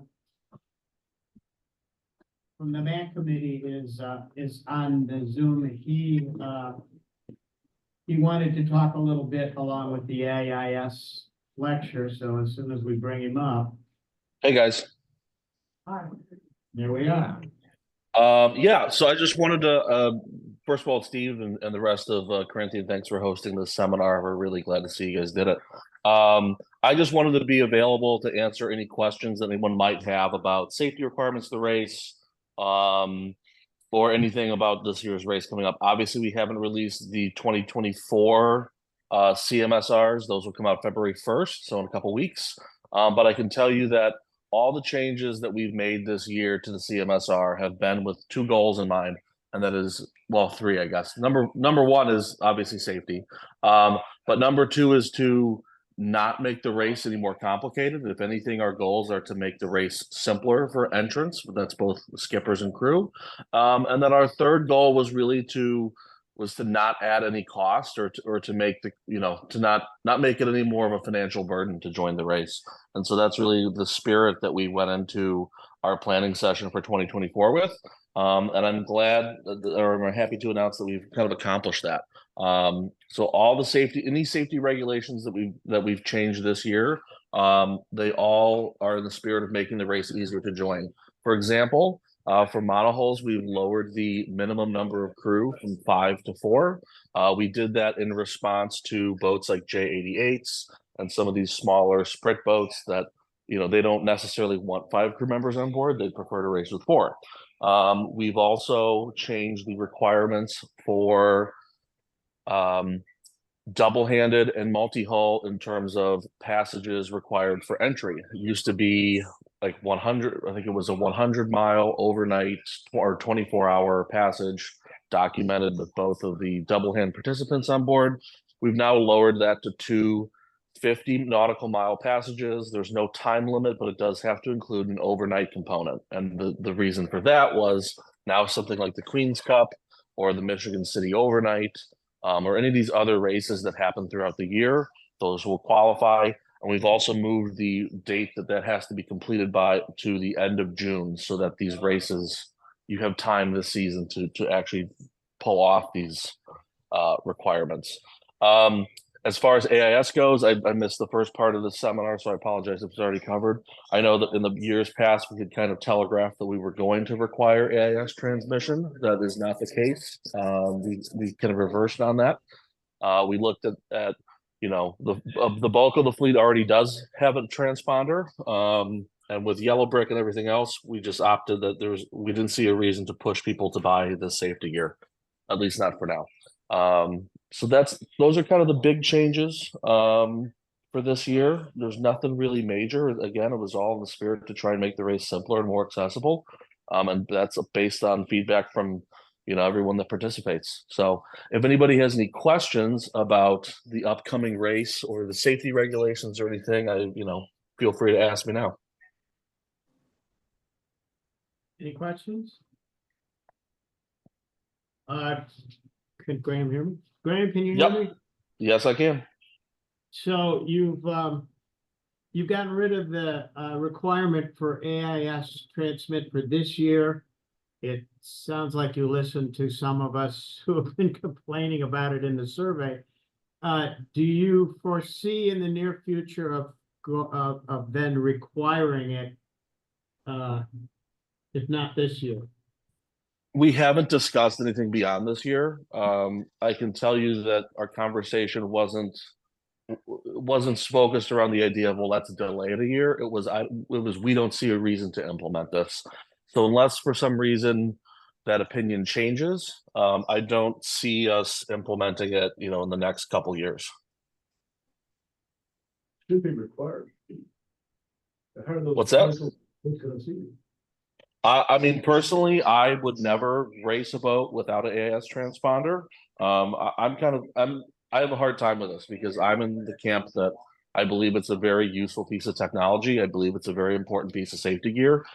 All of my boats that I've ever had have always had a transponder, but at the same time, I'm not really interested in telling people what they should be doing on their own boat. But personally, yes, I agree with you. I think you're silly to race a boat without an AIS transponder. But that's just me. Anybody else? Questions? Comments? You want to throw rocks at him? Any other concerns or questions about the race this year or in general that I can field? I guess that's it. I guess not. I'll take that as a win. Thanks a lot. Yep, no problem. Well, hopefully we'll see you guys out there on the lake this summer. And again, thank you, Steve, and the rest of the Corinthian for putting us on. All right. So Have a great day, guys. So 15-minute break or so, and then we've got the National Weather Service on.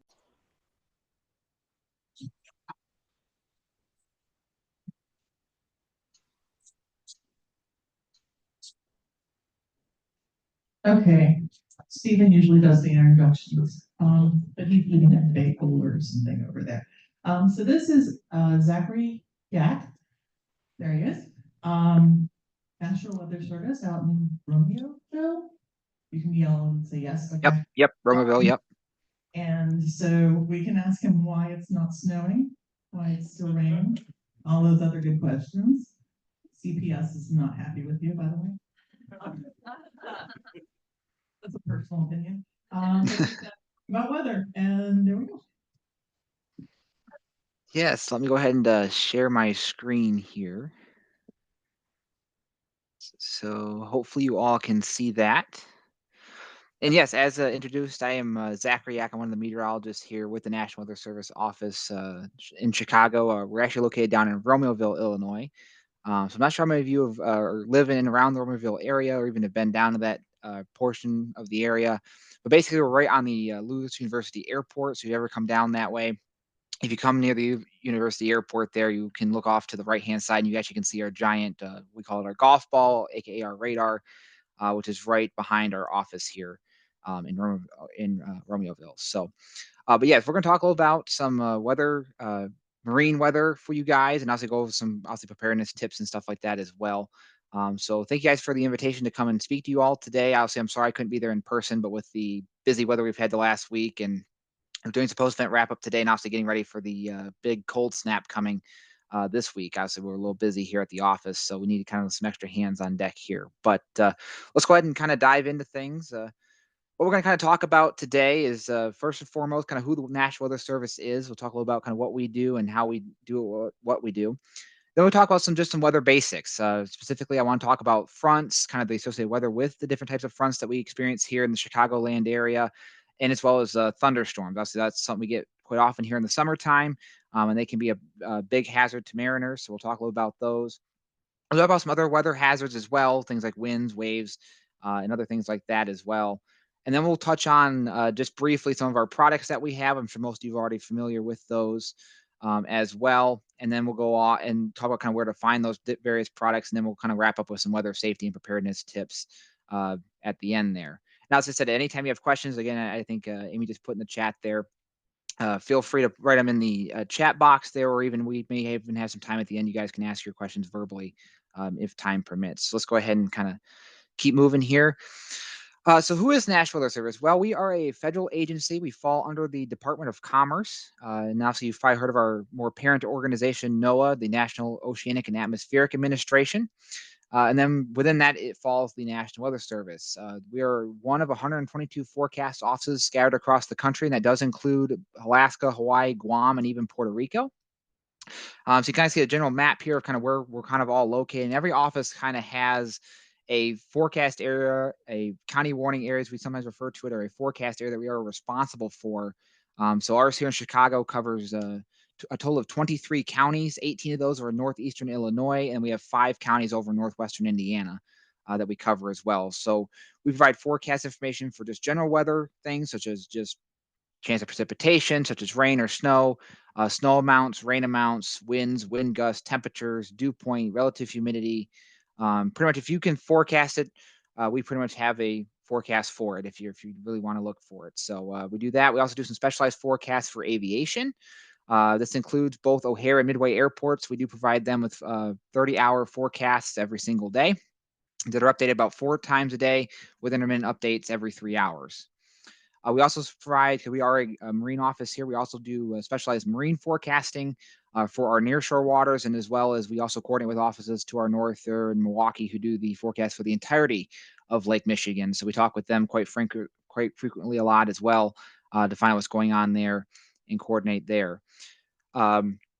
We also do specialized forecasts for fire weather and fire folks. So we talk about things like red flag warning, which basically deal a lot with very dry conditions. We can provide them with some forecast information to help kind of prevent, hopefully, the spread of prairie fires during controlled burns, or even just provide them with extra assistance in the event of a hazmat situation or something like that. And of course, what we do, even when we're not forecasting, we always are monitoring the weather 24/7, 365. Just make sure nothing goes out of hand. Also, we issue various watches, warnings, and advisory products as needed based on criteria that we have set here. Like I said, we are a 24/7, 365 operation because weather doesn't stop on weekends or at 5 o'clock. So we are always here. There's always at least 2 of us here in the office working on the forecast and keeping an eye on the weather. So it's a busy operation, but it's what we love to do. And like I said, the link to the National Weather Service website is down there at the bottom of the slide, weather.gov. So it's a great way to get all your forecast information, not just for us here in Chicago, but across the country as well. So looking a little bit closer at the Great Lakes here, so we have several offices that cover the Great Lakes. So you can see this is just all of them here listed. So those of you, again, if you do any traveling across the Great Lakes for sailing purposes, these are the offices you may want to get in contact with for the local weather in those specific areas. So each one is color coded for the area that they are responsible for. You see, we're down here at the southern portion of the lake, down through Illinois and into the beginning of Indiana portions. Obviously, northern Indiana takes over to the east, and also then it goes up to most of the Michigan offices there on the eastern side of Lake Michigan and also over into Lake Huron. And then obviously the Marquette office takes over with Superior along with Duluth. So this is a great site to take a picture of. All of our contact numbers there are on the right-hand side of the slide.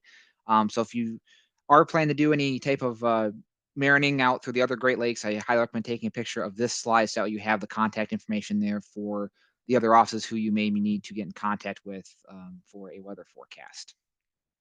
So let's give a couple seconds for you guys to take a picture of that if you need to.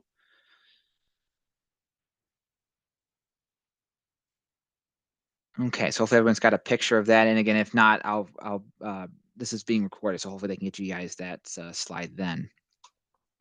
Okay, so let's talk about some weather basics here. One thing I really want to highlight here is kind of what fronts are, because the reason I want to do that is because again, these are things that can control a variety of different weather patterns across our area, and in fact, it actually can create quite hazardous weather at times as well. So I want to make sure we highlight and talk about kind of what they are and some of the main type of weather you may see with the various types of fronts that we get here in the Chicago area. So what a front basically is in its definition is essentially just defined as just the leading edge of a cold or warm air mass. And it's usually characterized by changes in both wind direction, temperature, humidity, and in many cases, obviously weather conditions as well. So there's some fronts that come through and don't bring as much weather at all, but there's also other ones that come through and bring us quite a bit of active weather as well. So some of the more common types of fronts that we deal with here are cold fronts, which I'm sure most of you have probably heard of before, warm fronts, stationary fronts, and an occluded front, which may be a little more of a rare type of front you may not have heard of, but those do happen here on occasion as well. So we'll talk about these in the upcoming slides. And of course, the best way to view a front and honestly find out kind of what kind of front we're dealing with here, it may be in control of our weather, is just look at a surface map. And also there's various websites you can get these on. These are just a couple examples here. But on our webpage, weather.gov, either /lot or /Chicago, whichever one you prefer, down toward the bottom of the main page, you'll actually see a map there, which is a surface frontal map that you can click on and view in its entirety. You also get that from the Weather Prediction Center's webpage there, which is linked at the bottom of the slide there as well. So feel free to view that as well. And that's one's very nice. That one actually can take you and go out to 7 days. So you can kind of see how fronts may move across the area. So maybe if you're not sailing today, but maybe you want to start sailing in a few days, that may be a good way to get an idea where kind of fronts may be coming through the area at a later time. So both those are good resources. Again, there's several other ones out there. You can just Google surface front maps, and I'm sure you can find many other reliable sources as well. All right, so cold fronts, and this is probably one of the more common types of fronts that we see here. They're defined as a kind of a blue line there on a surface map. They actually have little triangles on them which point in the direction the front is moving.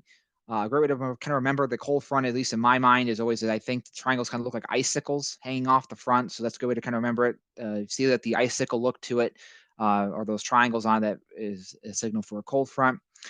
They usually bring more what we call showery type precipitation. So things like thunderstorms, rain showers, snow showers, things like that. Things that kind of, are hit and miss or intermittent at times is usually the type of precipitation that these types of things bring in. And of course, the reason for that is due to the more steep slope of the frontal surface itself. You can kind of see on the diagram there on the right-hand side of the slide. The frontal surface on a cold front is quite steep. And what that causes to have happen is the warm air out ahead of the front gets pushed up very rapidly up the frontal surface, and that leads to those more convective type precipitation events, things like thunderstorms, maybe those heavier kind of more convective type snow showers, and things like that happen. So this is usually a front that usually brings us more active and even sometimes even very active weather. And from a wind perspective, what happens here is usually winds out ahead of the front are usually somewhere out of the south or southwest, and then usually turn to a north or northeasterly direction, again, based on which direction the front's coming from, but usually turn to some form of a northerly direction behind the front. And in some instances as well, depending on how much cold air is behind it, we actually can get a quick surge in winds behind these cold fronts as well, especially if we have a big high pressure system that's moving into the area behind the front. That can generate some pretty gusty winds just behind the frontal surface itself. So that's something else to keep in mind. If you do hear a cold front in the forecast, maybe something you want to keep an eye on is that there could be some drastic uptick in wind speeds directly behind the front. So always make sure you're keeping a close eye on that if you're ever out sailing. So the opposite of a cold front obviously would be a warm front. Again, these are usually drawn as a red line with semicircles or kind of half moons, if you will. Again, pointed in the direction the front is moving on a map. You see an example there at the top of the slide of what a warm front would look like on a map. And again, a good way to remember this from the cold front is it looks like little sunsets on the frontal boundary is drawn. So always kind of that's the way I remember it. So icicles on the cold front, sunsets on the warm front, and that helps you hopefully delineate between the two. What kind of precipitation this one brings? This usually brings more of we call stratiform precipitation, which basically just means that kind of dreary, kind of just long duration rain events. Maybe like I think like a rainy fall day, for example. That's kind of what we expect with a warm front is that gradual, just continuous kind of precipitation throughout the course of a day, and of course lingering cloud cover as well. The reason that we don't get as much potent weather with this is because the frontal surface you can see on the right-hand side there is much more gradual. It's not quite as steep as the cold front. So obviously the lifting mechanism obviously is not quite as strong. So precipitation usually is a little more of is a little more gradual and not quite as intense. Now, that doesn't mean that does not mean you can't get more intense weather with a warm front. We've had several cases. Actually, one that comes to mind is a thunderstorm event that happened 2 summers ago on June 13th. Some of you may recall the supercell that went through the city of Chicago that day. That was actually driven by a warm front. So while most of the time precipitation with this is usually very non-eventful, so it's kind of that constant or stagnant rain, there are occasions where you can get those more intense thunderstorms out of this as well, just depending on other environmental factors at play. But for the most part, they're more gradual, just clouds and precipitation out throughout the course of a day. And again, like I said, this usually lasts several hours too. From a wind perspective, they typically go from a northeast or easterly direction, kind of right along and ahead of the boundary. And obviously, once the front moves through, then you kind of pick up more of a southerly or south or southwesterly type wind behind the front.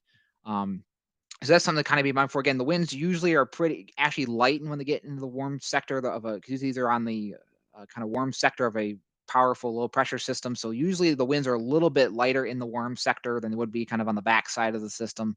Um, so the winds usually lighten a little bit, but you still can have some breezier type conditions in that behind the front as well. If again the environment does definitely support that, but for the most part, you will see that southerly wind shift, and obviously then see some moderate, light to moderate winds there behind the frontal boundary. Okay, so stationary fronts, again, as the name kind of implies, it's basically a front that doesn't move anywhere because the warm air and cold air are basically intersecting each other and doesn't really allow for much movement. These are drawn as an alternating red and blue line on a map. And again, they have the triangles pointed toward the direction the cold air is moving and those semicircles pointing in the direction the warm air is moving. So it's basically like a hybrid warm front, cold front drawn mixed together. And that's kind of simulates that, again, that warm and cold air can't push past each other. So they're kind of just locked in place.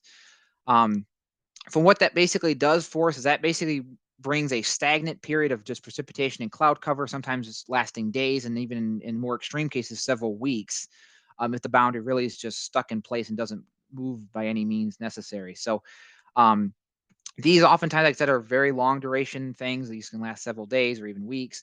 And also they can signify the beginning of a low pressure system. So this is usually the initial stage of a developing low pressure system. And usually what happens once the cold air starts to move a little bit or the air starts to move, then we start to get that circulation and then the low pressure system will form. But this is usually the precursor to that, is that kind of surface bound, that stationary boundary setting up ahead of time.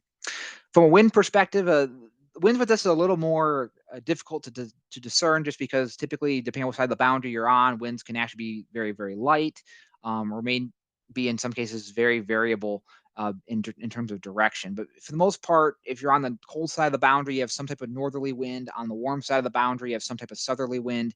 And usually the winds are kind of pointing toward the front together. So obviously that makes that stationary motion. So you have the winds kind of converging, as we call it, at the frontal surface. That's a good way to kind of determine if you have a stationary front nearby. If you have the winds, you look at a surface map and the winds are basically coming together, that's your signal that there's probably a stationary boundary somewhere in the area. Okay, and the last front I want to talk about here is something called an occluded front.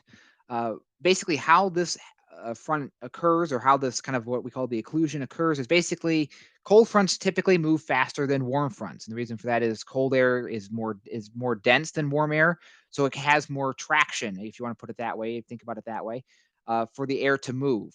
So the cold fronts usually move a little bit faster than warm fronts, and eventually the cold front will catch up to the warm front. When that happens, is it causes what's known as an occlusion. What happens is it basically is that cold air moves and intersects the warm air. It basically pushes the warm air above the cooler air that's probably out ahead of the warm front, and basically this cuts off the energy and fuel basically for any type of precipitation or storms to keep developing. This is, again, usually signifies the conclusion of a low pressure system. It's usually the very end of it. So once they start talk about the occlusion or seeing this drawn on a map, that usually means the system's starting to die out and weaken. But how they're noted on a surface map is they're drawn as a purple line with alternating semicircles and triangles, again, pointed in the direction the front is moving. You guys see there's two different types of occlusions that happen. Both basically, again, you form in the same way. But the cold occlusion is the more typical one we see here in the Chicago area, where basically you have that cold front catching up to the warm front and forcing the warm air above the frontal surface. And again, signifying the end of any precipitation. Where the warm occlusion does the exact same thing, but obviously on a much more gradual pace, as it's again signified as the warm front basically kind of just gradually eroding as colder air moves in. In terms of winds, again, winds are a little bit more variable with these types of fronts, but for the most part, typically move to some form of a northerly direction, west or northwesterly direction behind the boundary, and then usually have some form of easterly direction out ahead of it. But obviously that varies depending on position the front's in and which direction the front is moving, so that can vary. And again, most time winds in terms of an intensity are usually at a somewhat of a modest, kind of a mid-range, kind of a mild mid-range intensity, but they can be gusty Especially if you're closer to the center of a low pressure system, you could actually have some gustier winds with these as well. Okay, so that's basically a quick kind of recap on fronts there. So let's go ahead and kind of shift gears a little bit and talk about some other weather hazards that we kind of can see that these fronts may drive out there on the water. One of the biggest ones, obviously, is the wind. And also, as I said before, fronts can bring significant wind shifts, which can be hazardous, especially if you're using like a sailboat or you're sailing out there. You can actually that's a big concern, obviously. And stronger winds also can occur out ahead of storms as well. Another hazard we talk about a lot is waves. Here on the Great Lakes, the waves can be quite dangerous in the fact that they are a lot of times wind driven. So if you have a very big rapid change in the winds, you're going to have a probably equally rapid change in waves. So that can be something to keep an eye on, and obviously could be very hazardous to mariners who maybe aren't expecting it. Obviously, lightning, which occurs with any thunderstorm, and obviously, if you can hear thunder, you are closer to be struck by lightning. The usual kind of reference we usually use is if you can hear thunder, you're usually within 10 miles of a storm and you're within the strike zone. And lightning can strike again up to about 10 miles away from its parent thunderstorm. So, as we always say, when thunder roars, go indoors. Water spouts are another hazard here that we have. Basically, they're essentially a tornado that occurs over the water. From a intensity perspective, they're usually a little bit lighter and they don't usually last as long as maybe like a tornado would over land. But they can create locally hazardous seas and also increase winds upwards of 43 knots as well. So they can be quite hazardous to mariners if you're caught next to one or in the vicinity of one. Hail is also a big concern we have here, especially during our summer months. We have those more stronger type supercell type thunderstorms. I'll say hail can be very damaging, not just to your vessel, because it can cause damage to the vessel, but also can hurt you. I mean, you think about what a hailstone really is. And we'll talk about this a little bit more in a little bit, but it's basically a giant ball of ice that's falling out of the sky. And in some cases, hailstones can fall at speeds upwards of 100 miles per hour. So if anyone out there has played baseball growing up, you can imagine what it feels like to take a fastball to the chest or to the arm. Imagine basically a giant spike ball of ice hitting you at 100 miles an hour. It's not going to feel good, and actually it can cause a severe injury and in some rarer cases even death. So if hail's in the forecast, make sure you have a way to seek a sturdy shelter, preferably on land. Fog's also another one, and we'll talk about that again. That basically just limits your visibility, makes it difficult for navigating. And another one which most people don't think about is just the temperature of the water itself, especially cold water. If you've happened to fall into the water from some example, or maybe you run into a distressed situation, you have to abort your ship and get into the water. Obviously, if the water's too cold, you actually can onset hypothermia, and that can lead to a whole bunch of other medical issues, and possibly even lead to further concerns from a health perspective and even a life-threatening perspective. So I'll say cold water is a very important thing. We'll talk about that a little bit here too. So wind. So what kind of causes the wind? Well, the biggest thing is the difference in pressure across the area. I'll say, as you can know, our weather is always changing, is always very dynamic. And so we always have these areas of lower pressure and areas of higher pressure. And what typically happens is that winds come out of the high. Basically, you have sinking air above the high pressure that pulls air from aloft, pulls it down, and that disperses across the ground. And basically, the opposite happens in a low pressure. Air gets converged and pulled into a center of a low and starts rising, hence why we have more active weather under a low pressure system. And basically, what that does is that causes winds to come out of a high and blow toward our nearest low pressure system. And if you have these systems very close together, it tightens up what we call a pressure gradient, or a very deep change in pressure. And that actually increases our wind speeds, in some cases, very drastically. So if you noticed outside today, it's fairly breezy out there. And part of the reason for that is the big low pressure system that came through the area yesterday is actually still sitting over portions of Lake Huron and the eastern Canada there. And there's a big high pressure system that's moving in from the north there out of the Dakotas. So because of how tight and how close these two systems are, that's creating a very tight pressure gradient across our area. And hence why we're seeing those wind gusts out there today, pushing somewhere in the neighborhood of 20 to 25 knots, in some cases, with even some locally higher gusts being noted at times. Winds can also be driven by what we call diurnal mixing, or just daytime heating. What happens in those cases is, again, the ground heats up faster than the air around it, and that causes the air to be able to tap into maybe some stronger winds aloft. Obviously, if you know, as we get above the ground, we lose the effect of friction at the surface. So that causes winds to be a little bit faster aloft, even on quiet or calm days. So if you tap into that and bring those winds down to the surface, actually we can increase winds that way. And this is actually a really big deal from a marine perspective because there's something known as the marine layer. And what that basically is, it's the layer of air directly over an open body of water, such as a lake, and in our case is Lake Michigan. And a lot of times that may be different temperature wise from the air that's over the rest of the land or even other parts of the waters based on water temperature. So during certain seasons, like right now, one thing that's very difficult is just because over land here, we may have a lot of cold air and, may have some warmer air loss. We have a very stable atmosphere over land. Over the water, that's not the case because the water is still notably warmer than the land is. It actually generates a more unstable atmosphere over the water, which can actually cause that mixing to occur and actually bring those gustier winds down. That's why a lot of times for this time of year, we have those long duration periods of very gusty winds, sometimes lasting several days. And that's because the marine layer can stay unstable much longer than the land surfaces can, just due to the latent heat of water. So that's something, obviously, from a forecast perspective, we have to take into account. And obviously, is sometimes very difficult to forecast and model properly. But we do try to, again, to make sure with using all the different observations we have out there, we try to make sure we get that dialed in correctly so we can make sure we have an accurate wind forecast. And also, as I said before, the Great Lakes, a lot of the waves on the lakes are driven by the wind. So obviously, that's a big deal as well, because if you have a very sharp increase in winds, you're going to have a very sharp increase in waves as well. So obviously, if you hear us talking about a sharp increase in winds, it's always important to kind of find out, okay, where's the winds blowing from, and notice that you probably are going to have some increasing waves, especially downwind of those gustier winds. So just keep that in mind if you're ever out marining during a more active period of weather, or maybe you're trying to outrun a front or something like that. And again, that's also another reason why the marine forecasting is so important from a wind perspective, is because, again, that drives our wave forecast as well.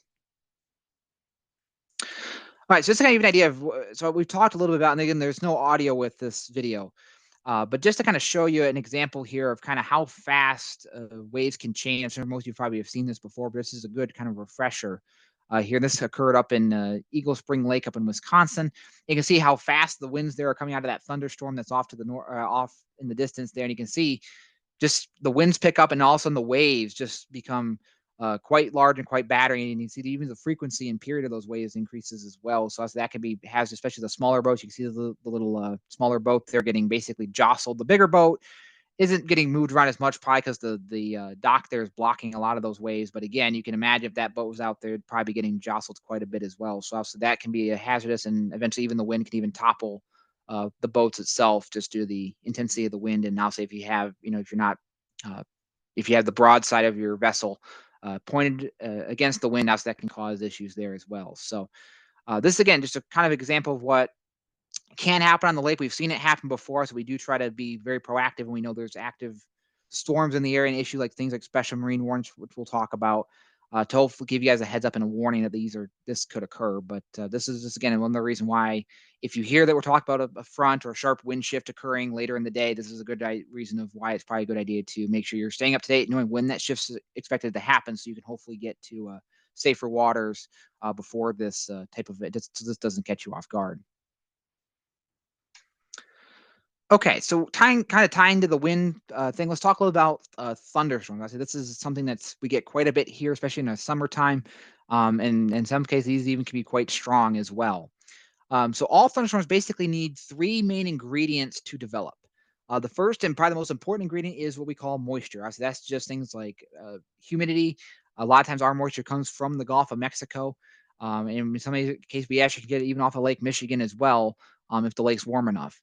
And this is basically the fuel for thunderstorm. Without the moisture, even if all the other parameters are there, there's not enough fuel for the storms to develop. So if they can't develop, they may be very weak or even very short-lived just due to the lack of fuel for them. The next ingredient is something called instability. And what this basically is just warm, humid air below cold, drier air. Basically, it's something that allows the air to rise on its own. And the more of this the more of this instability that you have, the greater your potential is to get storms, and even stronger storms with that. There's a very cool parameter that we use to forecast instability. It's called CAPE. What that stands for is convective available potential energy. Essentially, in layman's terms, the energy needed to generate a thunderstorm. So it's quite of a neat parameter there. And we always like to joke that no, this cape that we're talking about is not the one that Superman has that helps him fly. This is the one that helps get thunderstorms off the ground. And then the third ingredient you need is some type of lifting mechanism. And that could be something from like a front that we talked about. It could be something like a lake breeze. It could even be just a hot summer day. You do as well. And also other thunderstorms can push what we call outflows, basically just winds that come out of the thunderstorm and rush out ahead of it. Like a gust front, for example, you probably have heard of that term. Those can also generate other thunderstorms as well, especially on very hot, humid days. So as long as you have all three of these ingredients to come together in conjunction with one another, then we can get thunderstorms. And again, the larger quantities of these ingredients you have, the greater your likelihood is one of coverage of storms and also of intensity of storms as well. So what are kind of the three kind of main categories of storms that we see here? Well, the probably the most common type that we see is what's known as a single cell thunderstorm.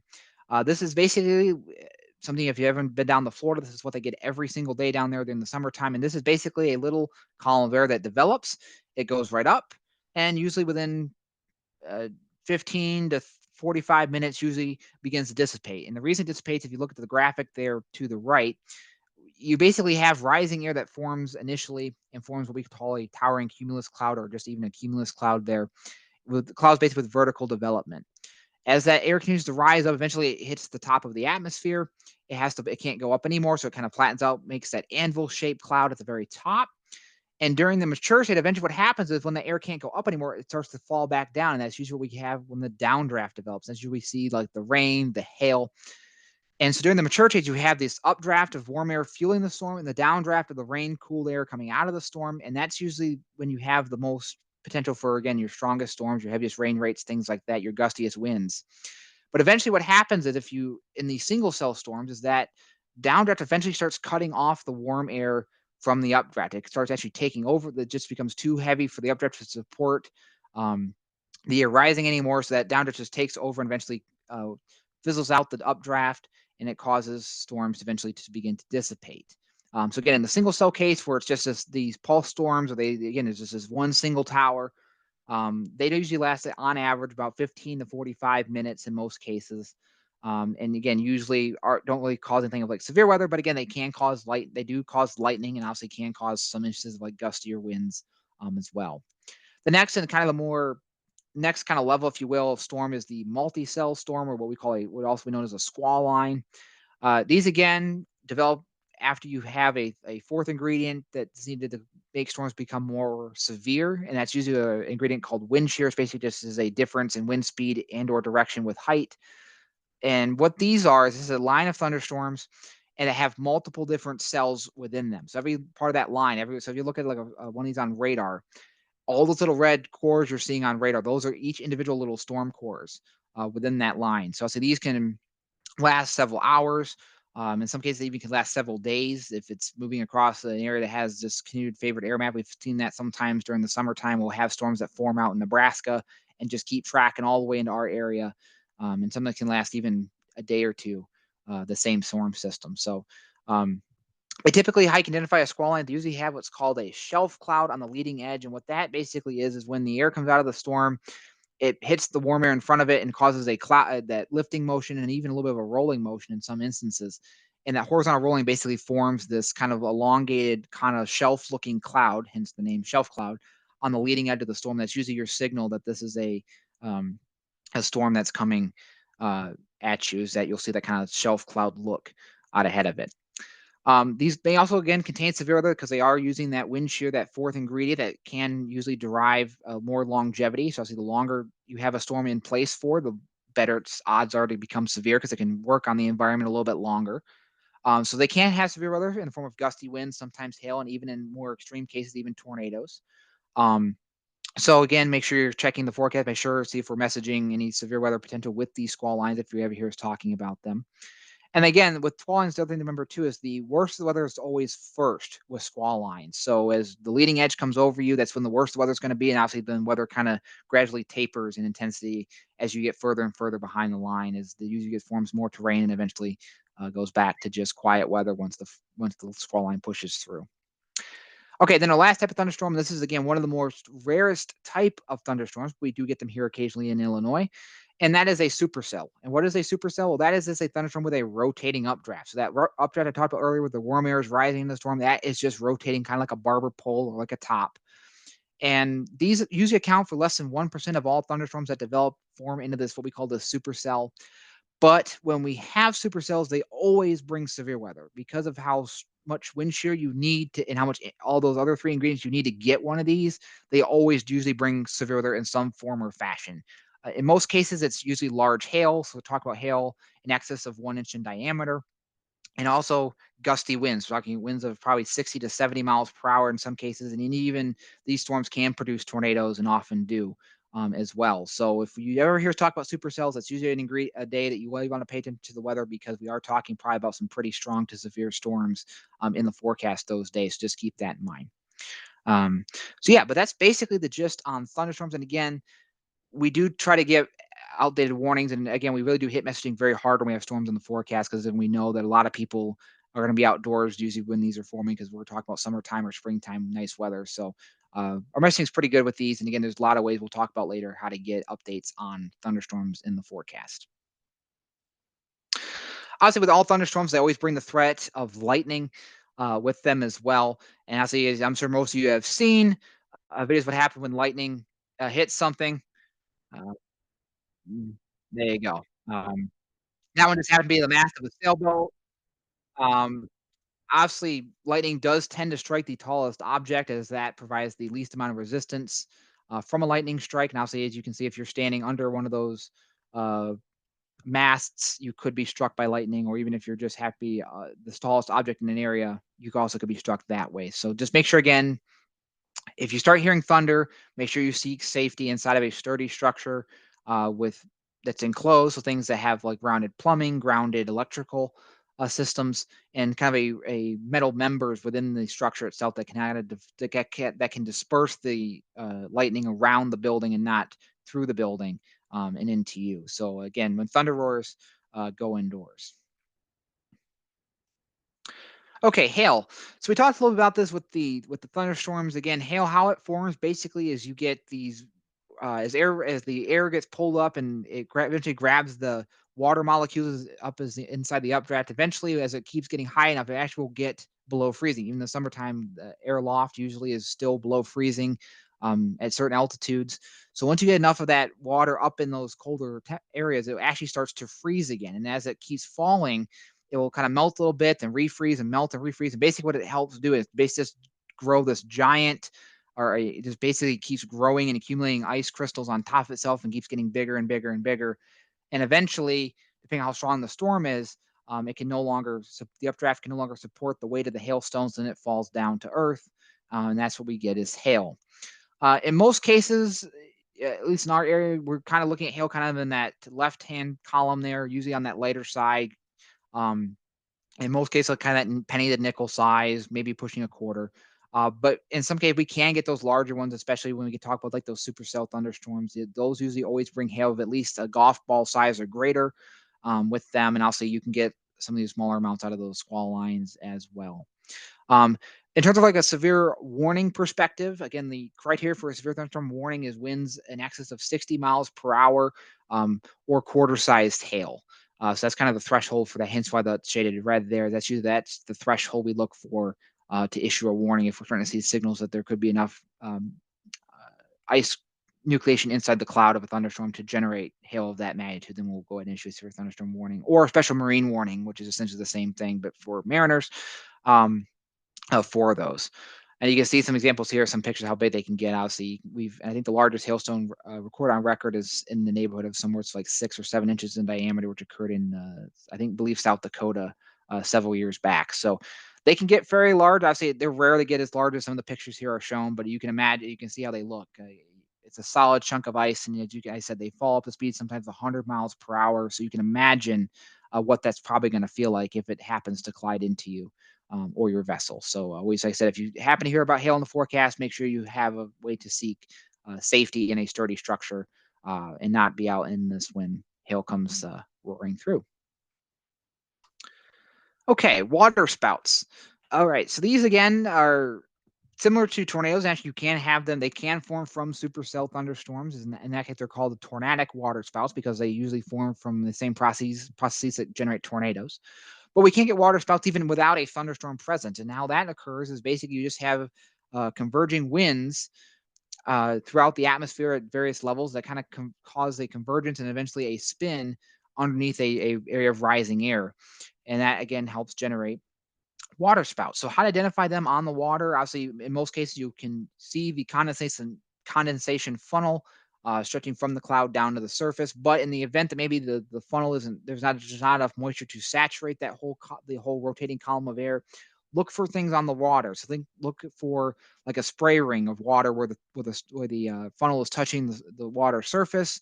Um, and again, you may even be able to see parts of the funnel cloud even aloft. Um, in terms of winds, like I said before, usually we're looking at speed somewhere in the neighborhood of 43 knots on the low end, and also they can go all the way up to much higher than that. Obviously, if you're talking about like a true like tornadic waterspout, we can have winds in excess of 100 miles an hour in some extreme cases. Um, so again, if you do happen to see one of these, they can cause locally hazardous seas, as well as those gustier winds. So obviously make sure you're steering clear of these. And again, if you do happen to see one, please give us a call here. That's our severe spotter line number there at the bottom of the slide. So please give us a call and let us know that there are some so we can make sure we're getting updates to any products that we have out currently, or if we happen to not see it on radar because of how far out of the way it is, or even the fact that they're just sometimes these swings are so small that a radar beam overshoots them. Um, if we just happen to not have good radar coverage of it and can't see it, this would be a way we can issue a special marine warning and hopefully get others informed to not be traversing in the area where the storm is.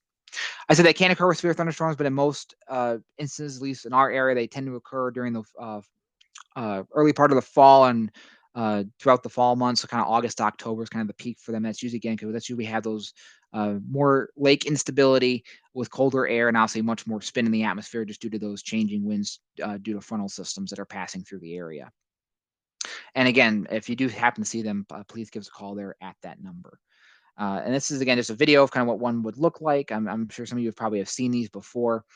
But this is just a good little refresher, just kind of what one would look like. And this one, you can see the funnels print all the way to the ground there, but you notice you kind of lose the funnel picture toward the bottom part there. But you can see definitely see the spray on the water, and that's a good way to know that the water spout is touching ground and is definitely defined there as a water spout, not a funnel cloud. So like I said, you can kind of see it's hard to kind of see what the waves are doing right there around it, but you can imagine if it's generating all that spray. Obviously, it's probably generating some pretty rough seas around there as well. And obviously, if you got closer, the winds would probably be whipping, again, upwards of 43 knots or greater with that as well. So always try to steer clear of those if you happen to come across them. And I'll say, please give us a call if you happen to see one.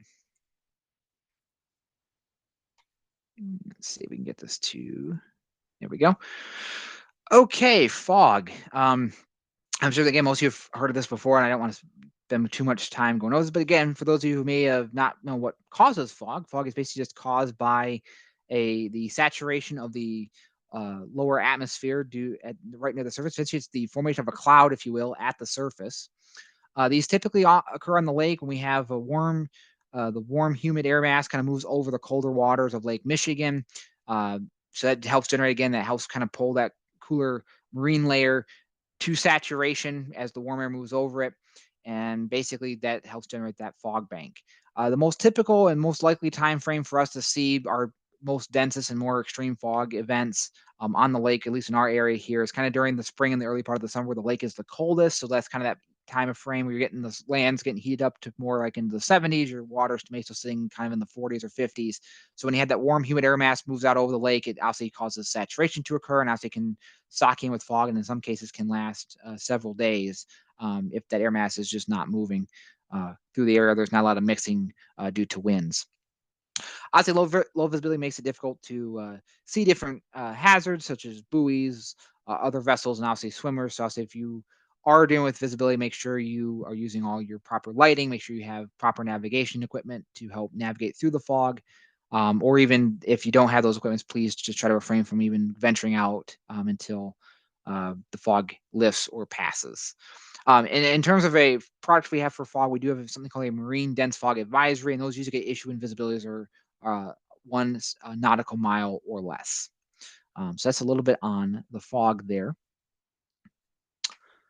And lastly, cold water. Like I said before, this is probably one of the weather factors most people probably don't think about much, because obviously it's something that probably doesn't brush people's mind, and obviously it doesn't really require. It can be a bright sunny day, and this can still be a cause for concern. I'll say water, as most of us probably have learned in some of our science classes from school, or even just other scientific inquiries throughout our lives. We know that water takes a little bit longer to change temperature than air does, and even other surfaces as well. So in many cases, the water is going to heat up a lot slower than land will. So as we said, during the spring months, we usually have temperatures getting into the 70s or even close to 80 during the later part of the spring around on land, but on the water, we're still talking about temperatures in the 40s, in some cases even only into the 50s at best. So if you're out there, you're swimming, you're boating around, maybe trying to do some swimming while you're out boating, or just let's say even the worst comes worse, something happens with your vessel, you have to abandon it and go into the water. Obviously, if you're out there, that can cause hypothermia to set in very quickly because you're not expecting it. It also can cause muscle aches and muscle spasms that can again prevent you from being able to swim, and that can lead to drowning or other uh, health hazards as well. So obviously, something we try to recommend for people if you happen to find yourself in cold water, let's say have a life jacket on, so hopefully that way you can stay afloat. And help give yourself some more time to hopefully get rescued. Um, and again, if you have specialized, there are suits out there I know that are specially made to deal with cold water. So if you have, I think they're not referred to as survival suits. If you can have those on your vessel, that may not be a bad idea either, especially if you're sailing out during the earlier part of the spring. There, we have those much colder water temperatures. And again, look for the signs of hypothermia. Look for shivering, the cold hands and feet, the poor coordination, any numbness in your extremities, loss of dexterity, mental sluggishness, or even severe pain in your extremities as well from that. And just some other quick facts here. Again, it's on the slide. If you're a strong swimmer, they can lose muscle control in about 10 minutes in cold water without proper equipment. And also, your body heat can be lost about 25 times faster in cold water than in cold air, just because again the water is surrounding you and is again very good at pulling heat away from objects. Hence why a lot of times water is used as a cooling mechanism for various pieces of equipment. So again, cold water can kill. So make sure again when you're venturing out during those colder water periods, you're making sure you have the proper equipment to keep you safe. Okay, so let's go ahead and talk about some products here. Really quick, again, I've informed that most of you have probably heard of these products before, but we'll just go over quickly what they are again, and kind of show you where to find them. The Nearshore Marine Forecast, this is issued again by our office as well as every other office across the Great Lakes. And this is a forecast that goes up basically from the shoreline out to 5 nautical miles into the lake. Some things included in the forecast are winds, waves, obviously what type of weather conditions we're talking about, whether we're talking about snow, rain, thunderstorms, what have you. And of course, we always had this were what we call headlines, things like a small craft advisory, a gale warning, all those type of heightened products, or as we refer to them, headlines, are also listed in the products as well. If you go to our marine page, which is linked there, weather.gov/LOT/marine, that brings up to the marine page there. You kind of see it on the right-hand side of the slide. And if you can click through that and get your Lake Michigan forecast, you can get forecasts for other lakes as well as the nearshore marine forecast there as well. And this is kind of an example of what it would look like there on the far right. And you kind of can see it has the headline will be right there at the top.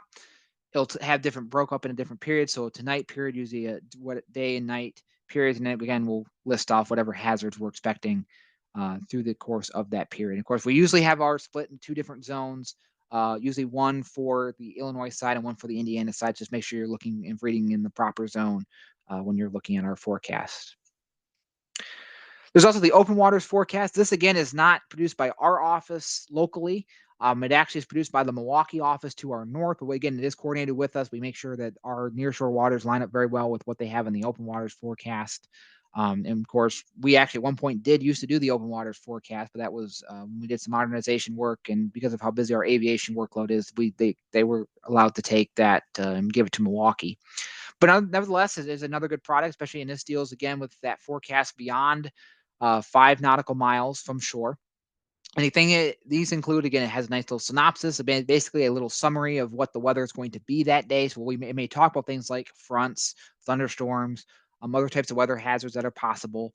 Talk about winds, waves, obviously the weather again. It does have those headlines again. So let's say you had like a gale in a watch or a gale warning in effect, it would tell you when it's in effect for, and for which areas. And obviously it also has where you get the May 4 code as well as listed on the bottom of that product as well. And again, you can find that on our marine page. So I'll go back one slide here. You can kind of see, you click right here where it says open lakes forecast. You can see Lake Michigan, Lake Superior, all the other lakes are there as well. So feel free just to click that link and that'll give you the open water forecast right there. And again, this is an example of what one would look like. This doesn't really deal a whole lot with you folks, but just for awareness, we do also have a surf zone forecast. This is more for beach goers, people on land. But again, if you are maybe just happening to be launching off a beach, may not be a bad thing to look at either. And at least from a swimming perspective. Again, these are usually issued just during the summer months, usually from Memorial Day through about the end of September. They highlight things like swim risk, which is a lot of times depending on rip current risks, wave heights, water temperatures, again, weather, air temperature, and also winds. And these are usually issued once in the morning about 4 a.m., another afternoon one about 4 p.m., and then usually there's usually a mid to late morning update during the course of the season. So again, this is what that would look like. Great way to get the water temperature off of this. I'll say it can vary a little bit the further out you get. Obviously, the deeper the water gets, the colder it can get. But this is a great way to kind of get at least a cursory look at what the water temperature may be, especially during those earlier spring months when this becomes available. Again, this is another page you can go to view the beach hazards, not just for our office, but of course across the entirety of the Great Lakes. So there's the link for that. And again, it is color coded by category, low, medium, and high risk. And then you can get the forecast would be there as well if you're in season. Okay, so for other forecast information, I said weather.gov is the main website for the entire National Weather Service. That's what you're seeing there on the left-hand side of the slide. That's the main page. Two ways to kind of navigate this page, you either can use the customized little bar there on the left-hand side of that page, that little green box, and type in your address, or you can simply click on your area on the map and it will take you right to our page, or simply if you want to just cut out the middleman and go right to us from the get-go, weather.gov/Chicago or weather.gov/LOT is our webpage. Milwaukee's is also linked there, which again, they deal with the open waters forecast for the entirety of Lake Michigan. So if you're going to be traveling out further all beyond 5 miles and up, obviously up into the Wisconsin area or even further to the north, I'd recommend checking out their forecast. But for us locally, again, you can get right to our webpage. You can click on the map there, wherever you'd like, and get the automated forecast instantaneously for your area. It also highlights any active hazards we have in effect. So things like gale warnings, small craft advisories, any other ones like tornado watches, tornado warnings, things like that. Winter products are also there as well. So it's a great one-stop shop. And again, you can see the tab bar there at the top. Again, all these different forecast informations. You can have current conditions. We have radar you can look at if you like to look at radar, other forecast information. Our marine programs linked out the forecast section as well, so you can get to all of our forecast products right there. And again, if you kept scrolling down, you'd also see the map with the surface fronts on it as well. There's also this Great Lakes portal, which is more specified to the waters of the lake. Again, this is great. There's a link to it there, weather.gov/Great Lakes. You can actually go through and look at wave height, wind speed, wind gusts, air temperatures, all that kind of good information can be plotted there for you, and you can kind of see how it changes through time.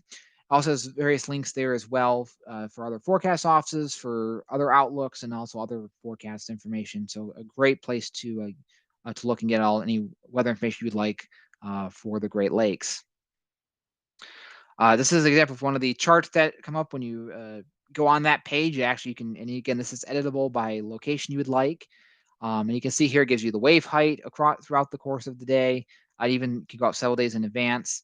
It gives you wave height, wave direction, wave period, wind speed, wind gusts, directions, temperatures, wind chills, chance of precipitation, how much precipitation, sky cover, even visibility data is here as well, and even current weather conditions that we're expecting. So this is a great kind of one-stop shop for anything weather that you could need.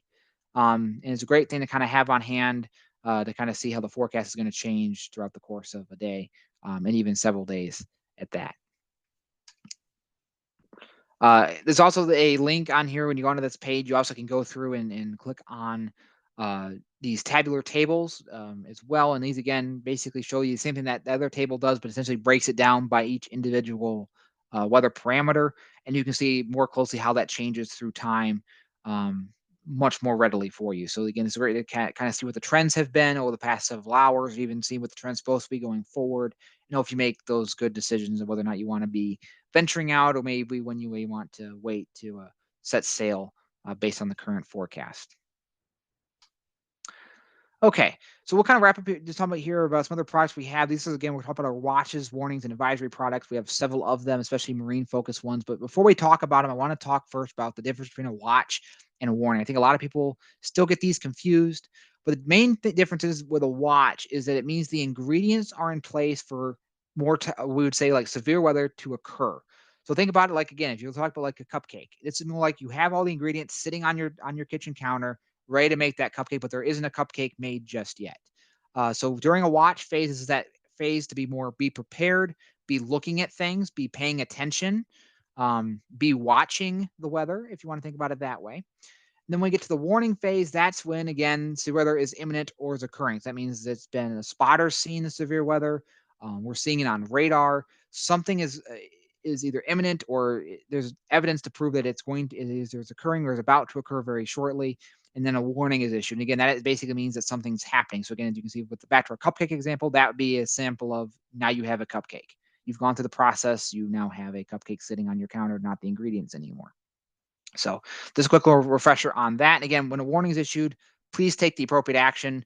Also, when talking about a marine hazard from that, I think that may mean taking shelter in safe harbor, making sure your vessel is secured properly to accommodate whatever weather hazards we're talking about, or even just maybe that's your signal to not venture out that day at all. Some other watches, warnings, advice that we have is we have a small craft advisory.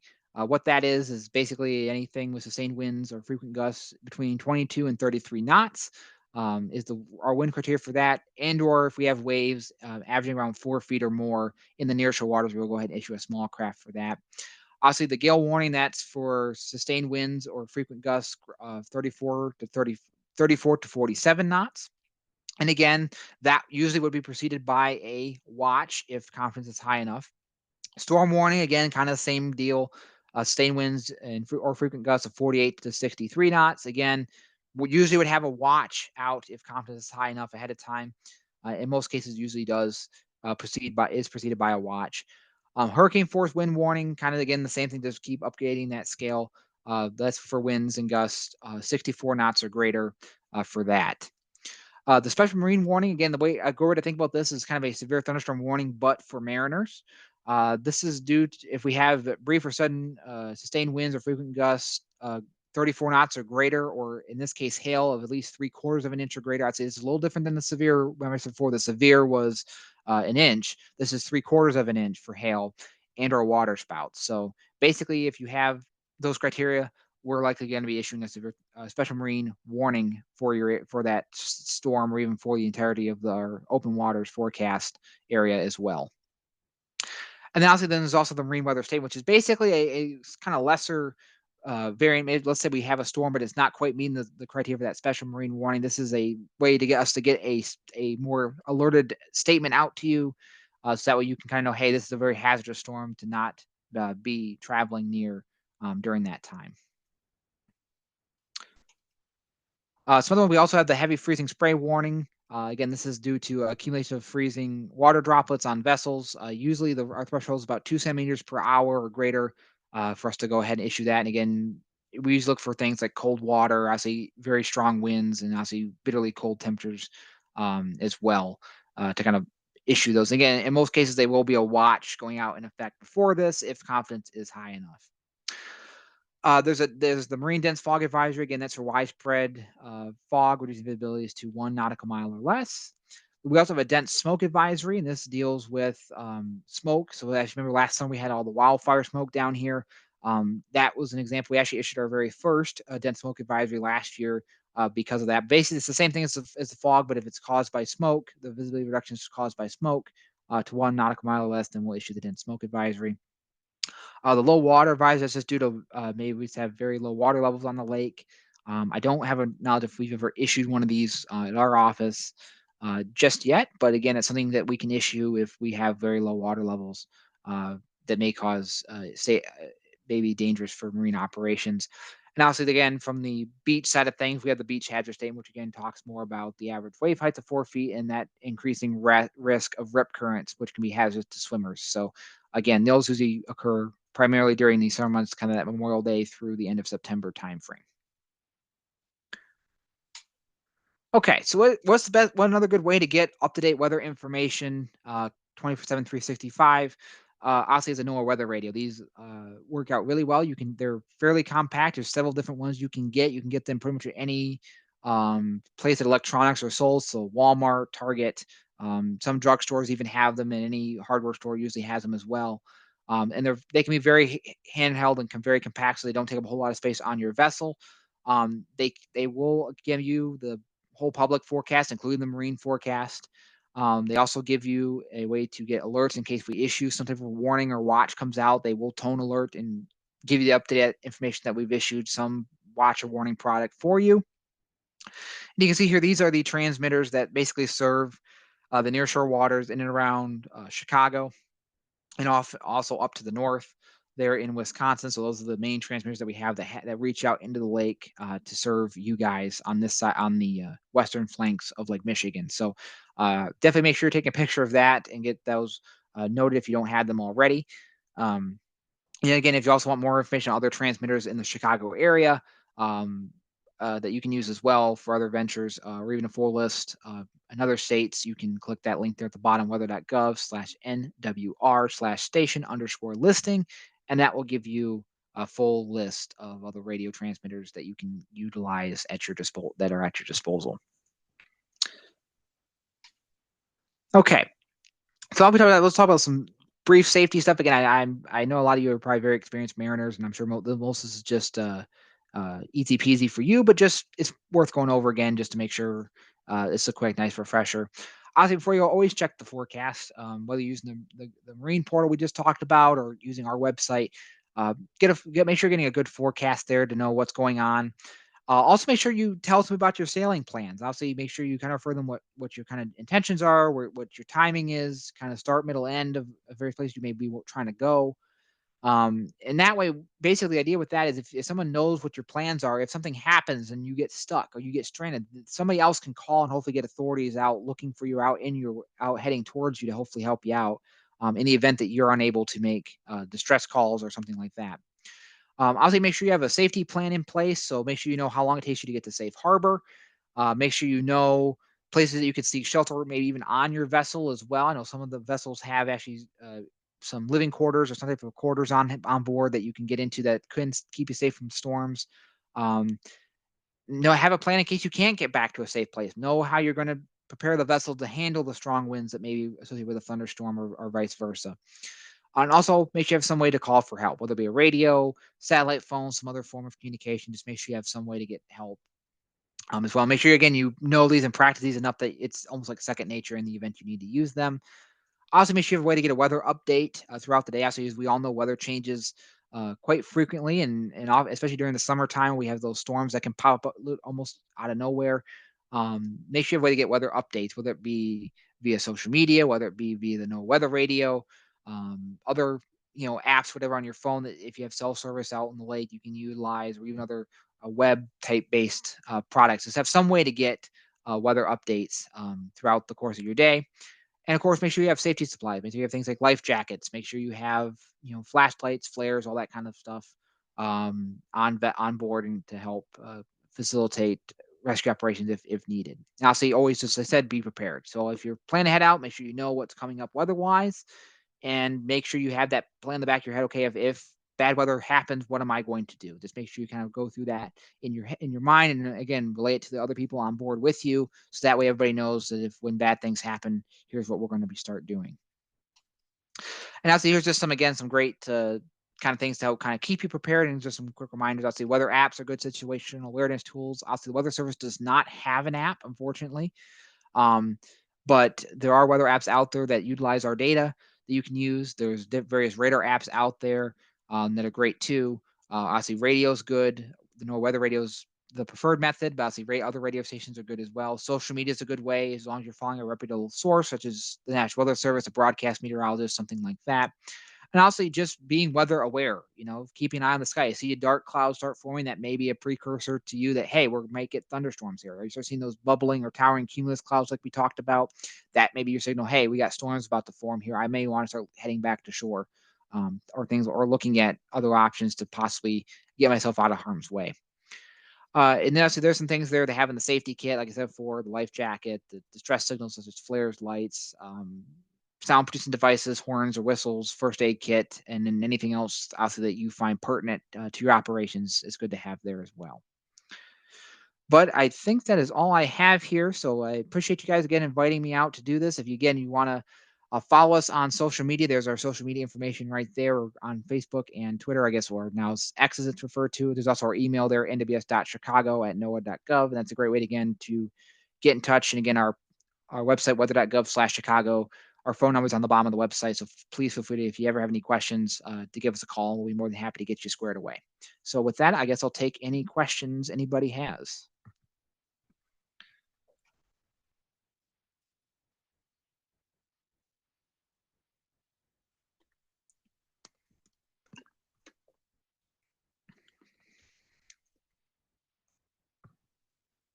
I did two things together.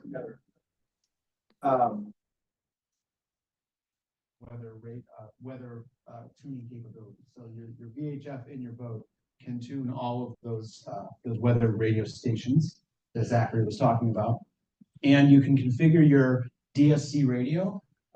When a weather alert is present, it will beep and it will tune your ship's radio to the weather channel where the warning is being issued. Okay, so on my boat, whenever weather happens, I get a loud beep downstairs. The radio retunes itself to the weather station that is broadcasting that event, right? And so that's a good practice. You have to configure that typically in your boat, and I would recommend that you do it. And then one other thing I would advocate for if you're going to go offshore, I would get Sirius Weather, the Sirius XM Marine package, if you can afford it. It gives you graphical weather in your chart plotter. So now you have AIS. You can see targets ahead. You can see the boats. You can see how fast they're going. You can also see the XM radar product, which is good. It also shows you lightning strikes per hour, and it will give you information about the cells of the thunderstorm. It will tell you where the tops are, how fast it's moving, the direction it's moving. There's a tip for that. Get a piece of transparency film and tape it over your chart plotter and get a dry erase marker if you're going to do that. And whoever's on weather or radio duty should mark the front of the front at the beginning of the event and the direction, and you'll be able to see then how quickly the front is coming to you. All right, so we did that, and it's a nice way to know what's coming, when it's coming, and when it might be over. Right, so take the technology you have, and really the weather radar. I listen to the robot weather radar all the time, and it's frightening sometimes, but it's very accurate. So thank you very much, Zachary. I think you hear the end of that. But Yeah. you have the weather radio, you have to turn it on. Yes. Turn your VHF on. Yes. And your antenna. And your antenna can be tuned even better with the weather. Get the mid-tune. Yeah. Yeah. I would have a more difficult question. Okay, hand him the mic, Steve, so Zach can hear him. In the case of a cold front in clear air, where there are obvious shelf clouds, is there a way to predict where the gust will hit relative to the altitude of the shelf clouds? There, unfortunately, no, because usually shelf clouds are going to form with those multi-cell storms. So obviously each one of those storm cores can produce damaging wind gusts. Usually if we're looking on radar, we can usually see some signal that's developing on radar that usually tells us there could be a downburst or a microburst, something like that happening. But not every storm is going to produce one of those. If the winds aren't that strong, that signal may not come up, or if our radar angle is not great, is not really hitting the storm just right, we may miss it. So unfortunately, it's very difficult to pinpoint where those gusts may be. Again, but if we're seeing the potential for a gust of a stronger magnitude to hit, we will put out some form of warning product for it if it's meeting criteria, or at least some type of product out ahead of time to give a heads up that this storm's going to do this. So there's ways to get the information. This was not storms. This was clear air. The shelf clouds associated with the cold front were miles away, maybe 5,000 foot altitude, and we got hammered with a 40 knot shift. But it was totally clear air. Okay, so you're talking more about forecasting that the winds behind it didn't look like your pictures. Okay, so you're talking more about like the winds behind a front. Okay, I misunderstood Yeah. your question. So again, with those, we try to be as accurate as we can. Usually, it's a lot of those features with those wind surges behind fronts like that are very small scale driven. Now, so you're looking for that kind of unstable air mass to kind of develop right behind the front, and sometimes that's modeled very well. Sometimes it's not. Especially from a marine perspective, I said that marine layer really is oftentimes not modeled the greatest, even with some of our latest high tech models that have gotten better at it. So it's hard to sometimes pinpoint exactly when and where those gusts may occur. But we have had several models and even several this past year that we've been able to pinpoint a little bit better. I can't guarantee we'll have a whole lot of lead time on a lot of them because sometimes it's kind of like you see it happening maybe upstream and then you try to get warnings out for it or get out information ahead of time as it's coming down the lake. So I can't promise there'll be a whole lot of lead time depending on the situation, but usually we try to look for things like those more unstable marine layers that would support again the pulling down of gusts behind the front, or even just a very sharp increase in wind speeds behind the front itself. If you look at any observations behind the front are good to look at and kind of get a general assessment. Hey, is the front producing gusty winds behind itself? If the answer is yes, then there's a chance you could see them as well. Question over here.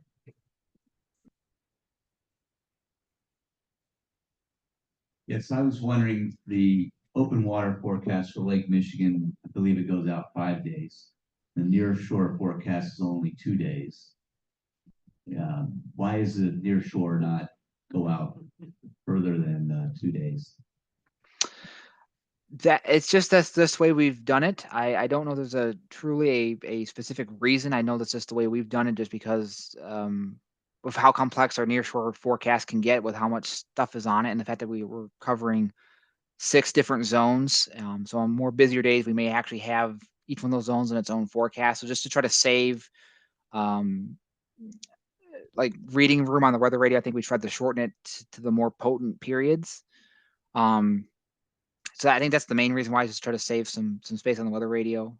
Because the Chicago transmitter, if you ever listen to it, it's got the marine stuff on it. It's also got all the public things. So just to try to save some room on that transmitter for others who are using it for other purposes, we try to save a little bit. So that's probably the main reason why we do it only to 2 to 3 days out in advance. But I don't have a real definitive answer if there's a reason we can't upgrade it. I think it's just based on just that we're just trying to keep it simplified for space purpose on the weather radio.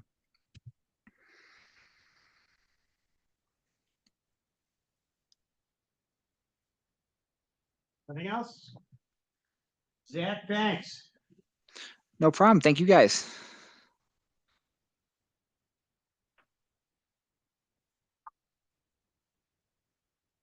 And thanks to my audience. Thank you for coming on this iffy weather day, which turned out to be kind of nice. So remember that the people who put us these seminars on are the Chicago Tartan 10 Fleet in conjunction with Chicago Yacht Club's offshore fleet. Blaine is the T-10 fleet captain, and Chuck Vogel is the fleet captain of the offshore fleet here. Our next one is February, let me get the date. Our next one is February the 17th, and we're going to have Ted Jones talking on rules, as we always do, particularly in an Olympic rule change year. So Ted will be here then, and the March date is still open. If anybody has any ideas of what they'd like to see, email them